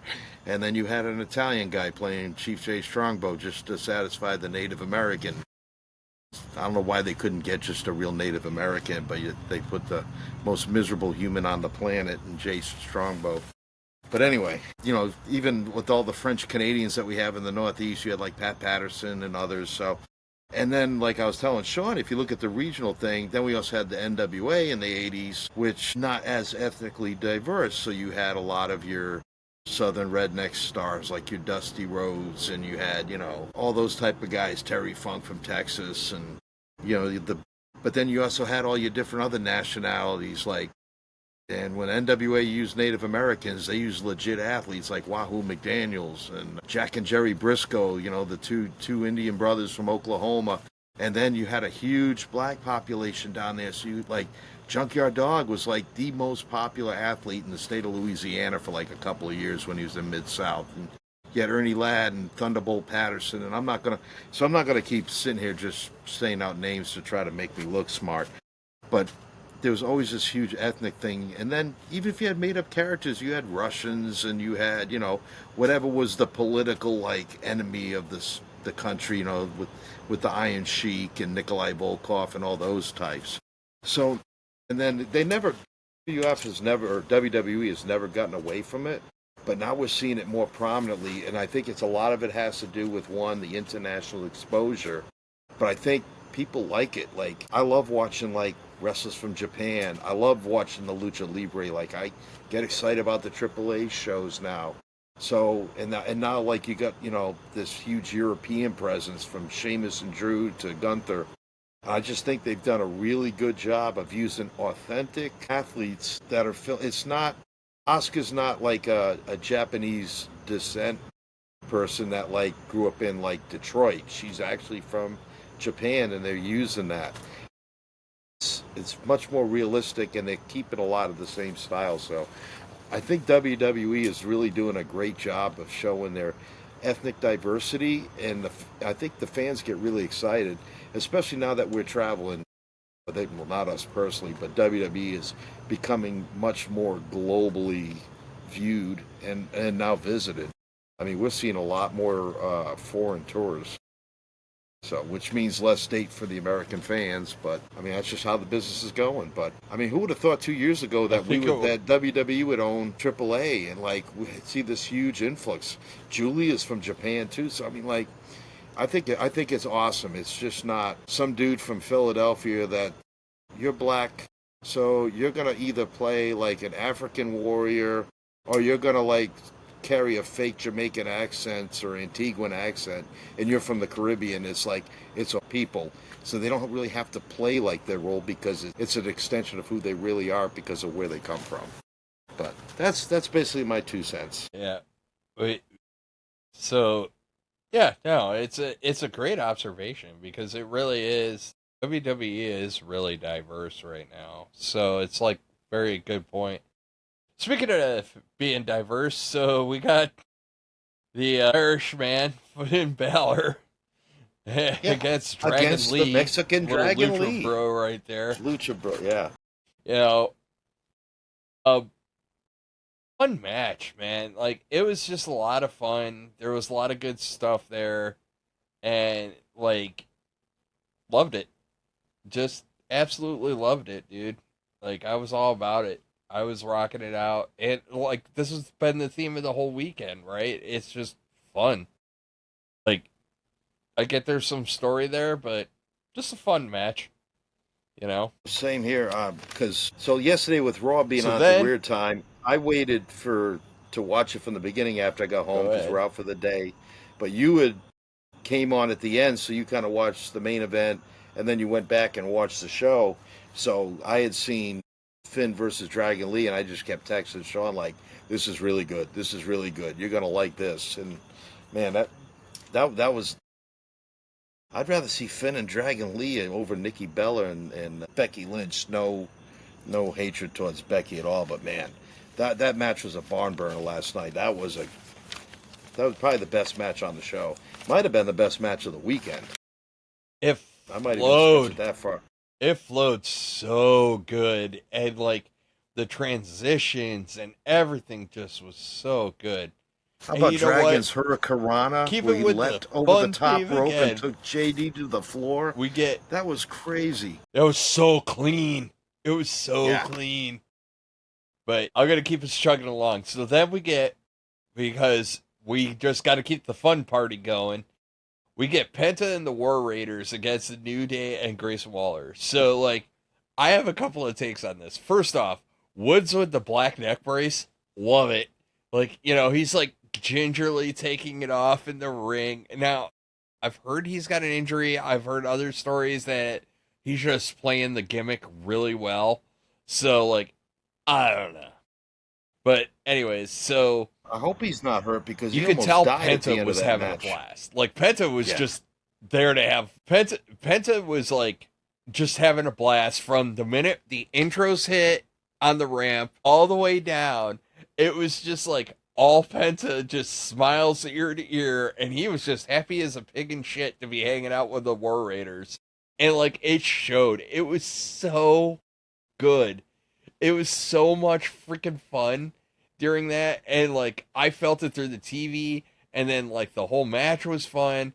Woods' sell after the Canadian Destroyer at the end, like even the debate between like, you know, Wade Barrett and freaking Michael Cole, where like Wade Barrett's like, it's a pile driver. He's like, no, it's a Canadian Destroyer. He's like, it's a modified pile driver. I was like, oh my God, chef's kiss. So much good stuff's happening here. Like, I love this effing match, man. Well, and when this they little announced it, I rivalry, was like, you know, I'm we like, know the how is War it- Raiders. Yeah, I just didn't know how they were going to look together. And then, like, once they were in the ring together, even before the match started, I looked at my wife. And I'm like, they're kind of cool together. Talk about Penta and the War Raiders, like, and they worked really good together. That match exceeded my expectation. Like, I knew there was going to be good stuff. I didn't know it was going to be as good as it was. Yeah. Yeah. So yeah, that was cool. And Penta, Well, like you I said, was having like a blast. Penta's energy just exuded from the TV. And then like he tried to get the War Raiders to do his little Penta walk, which was the most awkward thing I've ever seen. It was just so much fun. And I was having a hoot and a half. So, and now my Times just camera's about doing fun. its own thing. But all right. So let's keep, by the way, the War Raiders are really freaking good. Yeah, and, Really freaking good. I like that they announced Io So- versus Vakir for the women's title at WrestlePalooza. That should be good. It's the right answer. It's Yeah. the right answer. Like, at the end of the day, it's the right answer. Period. End of story. Like, there's no other reason to have that. Like, that's 100% the right anscer. So, Yeah. take it for I'll what tell it's you what worth. wasn't the right answer but, was Wade yeah. Barrett watching Io Sky with Oscar and Carrie Zane said, I could listen to them talk all night. I'm like, no, I don't. I couldn't let Wade annoyed It me is what last it night. is, man. Yeah. So, It's for gonna the be Intercontinental fun. title, well, listen, they're all sleep deprived. It's okay. So, we get the Intercontinental Championship between Dominic Mysterio and AJ Styles. Obviously, France has adopted AJ Styles as one of their own because holy effing crap. Was that, like, the crowd's going nuts. Bro, they love them some AJ Styles. Or they just like singing that song. I don't know which is which, but, like, whoo, Nelly. They sang it What through a the break. thing. And, like, They sang the whole thing through they the sang it through the break, and we're still singing after the commercials. It was like, holy cow. And AJ's just soaking it in, man. AJ's just like, give it to me. And I'm like, good for AJ too, man. Like, I was all good with it. I'm real happy. El Grande Americano comes out, obviously. Whatever. I don't get it. I'm kind of over it. I don't know. I mean, my only take on this is it felt very set-up-y for AAA, where you and I both think that Dom is going to win. Yep. You know, he's going to beat whatever. El Vikingo. Pacino? And, you know, look, man, you're talking to a dude that's been to Afghanistan 5 times and never learned to lick a Pashto. So, you know, sorry about my, you know, Spanish. But, That's all right. yeah, if I'm kind of torn on this because, like, I really think that, like, that was a prime opportunity to put AJ over. But I get why you didn't. It's fine. I told you before we started recording, I was like, Dom with 2 belts is going to be great. So, meh. Yeah, meh. We'll let it go. Well, You know, I told but- you I knew that Dom was going to win Yeah. once I realized this wasn't the final match of the show. If it was the final match of the show, then I would have thought there would have been a title change. Plus, I don't know if the building would have been structurally sound to handle the implosion after if AJ would have won the title. Because that place was, yeah, they were in love with AJ Styles. Yeah, good. Dom looked really good. Like, he actually threw a good 3 amigos in that match. He didn't like half-ass it on the three amigos. Like, he looked really good. I rate think he's- him. I rate him so hard on that. There's two moves in Dom's moveset that I rate him so hard on. Like, if he doesn't do them right, I just crap all over him. And it's the Three Amigos and the 619. Like, if he makes those look like crap, because I've seen others like execute the Three Amigos very cleanly. Andrade's really good at it, So it's like, bro, if that, bro, like you need to back to the gym, figure it out, get it good, get it clean, make it really fluid. They were good last He's night. getting better at it. Yeah. No, he was really good last night. I liked it. Fun match, but yeah. But let's talk about the CM Punk, Becky Lynch, Seth Rollins segment. So, all right. Here's note number 1 that I have on this. I said, a lot of people are going to hate this. I loved it. And I'm going to tell you why I loved it. There was so many aspects of this that I really liked. And a lot of it, all of it revolves around Becky Lynch. So Becky, first off, the music hitting and Becky coming out and doing all Seth's antics. Beautiful. A lot of what Becky said was true. And I think that while I know they're setting up all this teaser AJ Lee stuff, like, fine. But the reality is, and you're probably going to get a mixed tag match out of it, and Punk and Lee will probably go over. Just saying.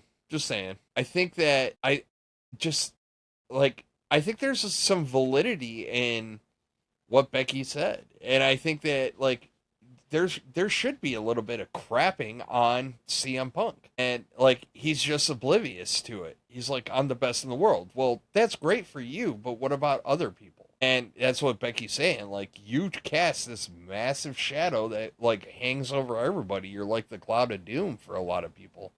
And it's like, I know, I get it. You can't get up to the best in the world status. Like, and I get all that. But, like, a lot of what she said made sense. It makes sense that she's in the Vision. And, well, she man, talked about she's it. been It doing was God's work her, as a heel. She even kind of alluded that it affected her and Seth's marriage. Like, not like they're breaking up, but like it caused issues because it got Seth out of his mindset that it's like it's affected their family life, Well, think about it this way from the Seth Rollins character perspective. And this is why it's kind of important. And then think about it as a married person, right? So you can't always not take work home, okay? And I say that to say this. Seth, for whatever reason, just loathes and despises CM Punk, all right? That's well established. And I can see where Punk's kind of get beaten him, Punk's gotten over on him, Punk is always floating around, he's always there. Yeah, it's going to cause some friction that ends up he's like, Jesus, get rid of the guy and, all this stuff. Because like I said, CM Punk is Seth's white whale. Just like Seth is Roman Reigns is, so yeah, you're going to take that crap home. That's real life. When she said that, I was like, I get it. Yep. You and I were both in the military. We've had some crap ass days. I'm pretty sure we took them home. Yeah, and boy, that played into when she started throwing punches and slaps on. See, I mean, like it blurred the line for a minute there, and it was uncomfortable to watch. Like the wrestling fan of me loved it, but then like my first marriage, there was some of a little, I don't want to get into details, but there was some like not good stuff. So it brought back some like pretty like bad memories of me at the same time, and I'm like how many people have like had to live with that, and like now they see it. Like it was kind of shocking. It was really good. I loved how I'm glad they did it. I thought it played so. I mean, because she belted him like close fisted him. Like the first shot legit like connected. Second one might have been not as stiff. I mean, but she hauled off and decked him. And then when she just started slapping him, I'm like, Christy jumped out of the damn chair. She's like, oh my God, Matt. She really doing that? I'm like, yeah. Like, she's tagging him. She's like, oh my God. Like, she goes, oh. Like, she got uncomfortable. And I think that's so cool sometimes when you can get a promo or get something over and it's uncomfortable. Like, and I felt a little bit of that too. It was. Becky's on a heater right now. That's what Becky I'm saying. is That's on a that heater of making 5-star plus people promo. uncomfortable as her being a heel. She is really, really kind of hitting her marks. Set the Aussie crap aside, like but even still, it was still picking at scabs. Yeah.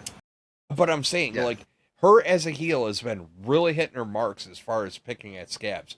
One thing I do want to point out, because it ties into this a little bit. So earlier when we were talking about, like, how Bronson Reed and Braun Breaker, the whole point of the division is to elevate them and get them. It's a cheat code to get them ahead of the rest of the pack, right?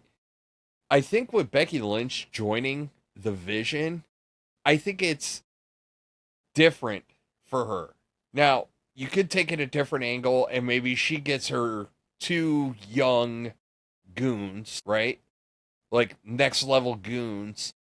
But if she doesn't, I think that becomes a situation where it starts elevating her opponents. Yeah. You see what I'm saying? So Seth has got him and the 2 guys. Okay, cool.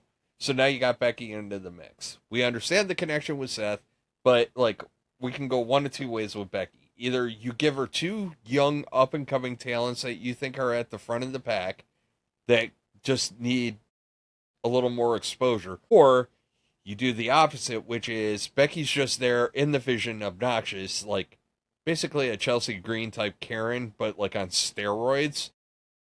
And then all her opponents have to step up, but they're going to go through way harder hard times because now they have to deal with the Vision. So it's her dynamic in the group. Figured out a hand gesture. Yeah. Anyways, her dynamic within the group is different. Yeah. So, but I thought that was. But again, it was just. I thought it was a fantastic segment. Because it brought all the emotions. It made you uncomfortable. It made you like, I mean, I was happy she also punched him in the mouth. But yeah, I'm also like, man, CM Punk's getting punched out, punched in the face on TV. Like, and then Seth comes out. And once Seth came out, I'm like, oh, Becky's done. He's going to come to the ring. Nope. He just talked smack from the stage for about a minute and he left. And I think it was out. Yeah, he did all that before she started smacking him around. Because once he left, then she smacked him around. And then that kind of ended it. It was, yeah. Yeah, no, it was great. It was like, and like I said, I know there's going to be people that don't like it, but I also think that there's a huge swath of people that don't like Becky Lynch as a whole. Fine. There's also people out there that don't like Rhea Ripley, which, okay. You know what I mean? So, like, I think. And there's a lot. This might be my IWC favorite is one of Becky Lynch run right now. She's on heater. Becky two. She's on heater. I like Becky 2 belts. Becky 2 belts is fun. I think this is a level above that. So we're just seeing the beginning of it. It's going to be so good. The IWC is such a weird place, and I bring this up because there's so much Becky Lynch hate, and then on top of that, then it's like, like I said earlier with the Nikki match, it's like people blamed her for that. I was like, how the F do you blame Becky for that? She's tried to save it, Like, not everybody can polish a turd, but these are the same people that'll be like, I can't believe they let Dakota Kai go. It's like, really? Like, you know what I mean? Like, no offense to Dakota Kai. It's just business is business. So, all right. So, ending match, last match, big boy match. Braun Breaker, Bronson Reed versus Jey Uso and L.A. Knight. Yeah. So, good match. Cute match. Matt, I have a question. These former, current, kind of, sort of, all related bloodline folk. Matt, my question to you is this. Is it part of Samoan culture to wait for your relative to get their ass totally handed to them and beat down, and then show up to try to save them? Bro, Roman Reigns was dead. Then Jay finally came out. Jay was dead. And then Jimmy finally came out. Like, is this Samoan tradition? Like, I don't know. I'm culturally ignorant. So, like, well, then Michael Cole's like, Jimmy has seen enough. Like, Yeah, Jay in L.A. been getting their ass kicked for 5 minutes. You should have seen enough, Like the first 15 seconds. Good God. Yeah, I that was the one note I put it that it was a great match and a good finish. And then my other note was, boy, Jimmy Uso's out a little bit too late. Jay was too for Roman. That's why I'm like, I could see Jay. And I'm like, so I could actually see why Jay would be hesitant to come out and save Roman at Clash in Paris, because he had a world title match later in the show. So you don't want to risk. So if you're going to go by that point, I could like, all right, at some point I got to go out. But like, man, he's in the back. He's like, man, I got a world title match, because Roman told him, worry about yourself. Roman did tell him, worry about yourself. Don't stop trying to please other people. I know. So he's sitting in the back like, I know. And then at the end, then finally, it's just like, F it, man. That's my cousin, man. I got that's family. And he came out, but Jimmy, like, what was Jimmy doing? Just hanging around back by catering, trying to rob the liquor cabinet until like, oh man, they've been getting beat up for a while. I better go out. That dude's got a baby on the way. He's got a family to think about. He's got the next iteration of Bloodline. So just saying. But no, like, bro, it got uncomfortable. Like, it's uncomfortable. Like, they wait until it gets uncomfortable and then keeps going, and then they come out. And it was just like, you took a little too long. Like, if you got his back, you got his back. But, like, holy shit. Like, and the same thing happened in the Roman match. I understand your point, but, like, even by then, it was like, Roman had already been crushed, put on a back stretcher. I think he got, like, 2 more tsunamis before Jay got to the ring. It was just like, you know, I don't know. If we're going to keep on using the Fast and the Furious thing, like, I am going to go back to something that really kind of annoys, bothers. If the plan is to run the same tired Bloodline back, you know, the Bloodline family reunion at Survivor Series, I'm really not interested. Like, if you're going to trot me back, like, look, it's Roman, it's Sami, it's the Usos, and insert, I don't know, you got plenty to pick from. Well, like, it just shows to if me that's that the game plan to WWE run it back creative against is the not Vision, doing their job. Yeah, we don't need to see that again. dude, if I see that again, I'm going to lose my shit. Because, like, it's such a waste. Such a waste of talent. Like, I don't know, dude. Like, I don't know. I don't have a crystal ball. It feels like that's the way they're going, right? Like, it's going to be the Samoans versus the Vision. And it's like, okay, I know that's what you're building towards. But, you know, I don't know. I don't want to see it keep on getting ran back, right? Like, well, if you want to do war games, you're going to have to add a couple more people. SmackDown, thank God. Yeah, I don't know what they're going. I mean, I would like to see. I don't know how they would do it within the confines of the rules, but I'd like to see a War Games match with the SmackDown Tag Division. I don't know how you would adjust the rules for that, but you got 2 rings. You could do a lot. You got a lot of room. Lock them in the cage with the Wyatts. That's what I'm saying. That's what I want to see. Yeah. I just want to see the Wyatts go ham. Yeah. Well, when I was talking the SmackDown division, I was including the Wyatts. So, you know, you could have the Wyatts. And no, I just want all the Wyatts. I want all the Wyatts. I want all of them, and I want them to all do what Uncle Howdy did. So, like, months back, like, Uncle Howdy took an ass whooping, right? And, like, he just laughed at him the whole time they were beating his ass. And I was like, I want all of them to do that. Like, you know, that masochistic, like, move. But I digress. We'll have plenty of time to talk about the Wyatts. We'll have plenty of time to talk about everything else. But, Matt, tell the folks where they can find us.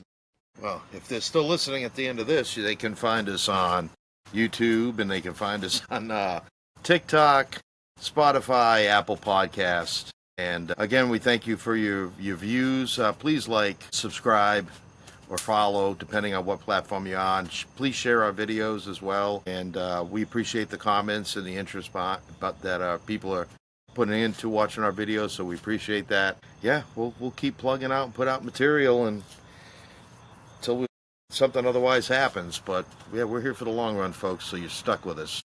We have stuff and things. We have internet. Look, thank you for all the support that's been going on out there. Thank you to all of you that listen. Like Matt said, like, subscribe, comment, please comment. A lot of good comments, as you saw tonight, man. Like, I dipped into the TikTok, which I usually leave to Matt, but man, I dipped into the TikTok. A lot of good engagement going there, So, like, by all means, folks, like, reach out to us, talk to us, like, let us know what you're thinking. If you don't like my stories, tough. No, honestly, if you don't like our stories and the way we're going, by all means, say something. Give us a counter story. We just want to make some really cool stuff happen. And I think there's a lot of good stuff on the cusp. And let's use and abuse this whole ESPN transition to get some fresh stuff going. Yeah. But anyways, I hope everyone has a great week. I hope everything goes good. We got, what, AAA next week, or is it this weekend? No, AAA is on the 12th of September. WrestlePalooza is on the 20th. 12th. I got to keep up now, because, like, now it's football season. Yeah. Now it's football season. Yeah, was it Thursday night? Dallas and Philly, opening night. Sunday night, Buffalo, Baltimore, home opener. I want to point out that this is the first time this belt has been out since the Bills lost in the playoffs. So we can't see it really good, so you got to hold it in front of the camera there, so just in case the odd person just happens to, like, still be tuning in. So we probably are going to lose subscribers for this, but that's okay. Go Bills. No. It was one of the most incredible gifts I got from one of my kids, my daughter Michelle, who's also our social media coordinator, my lighting director, and everything that I do wrong for podcasting. She comes in and yells at me and tells me I'm doing it wrong. But she got me this belt ever since she got it for us, and I think it went through the last couple of games 2 seasons ago, and then this season, or last season, and went to all the home games that we went to. A lot of goofy traditions there, but the belt's definitely gotten its mileage. It's actually lost some of the shine. It's a lot shinier than it should be because some of the, like, inlay has fallen off and been lost at the stadium. But we're convinced that we don't have to change it because, yeah, go Bills. But it's part of the ambiance. It's definitely not mint and box anymore. Yeah, but anyways, I'm a Patriots fan. We're rebuilding. Fun to have. Yeah. We see y'all. We get Sunday Night Football against y'all in early October. I was going to say, yeah, that's like week 4. Anyways. Like anyway, yeah, we can talk about we'll talk about it. Anyways, we're here to talk wrestling. Folks, have a great week. Enjoy wrestling this week. They're in Chicago on Friday, so we all know it's going to be a CM Punk heavy show, and we'll see what happens with that. Everyone, be safe. Love you all. Talk to y'all later. We're out. Bye.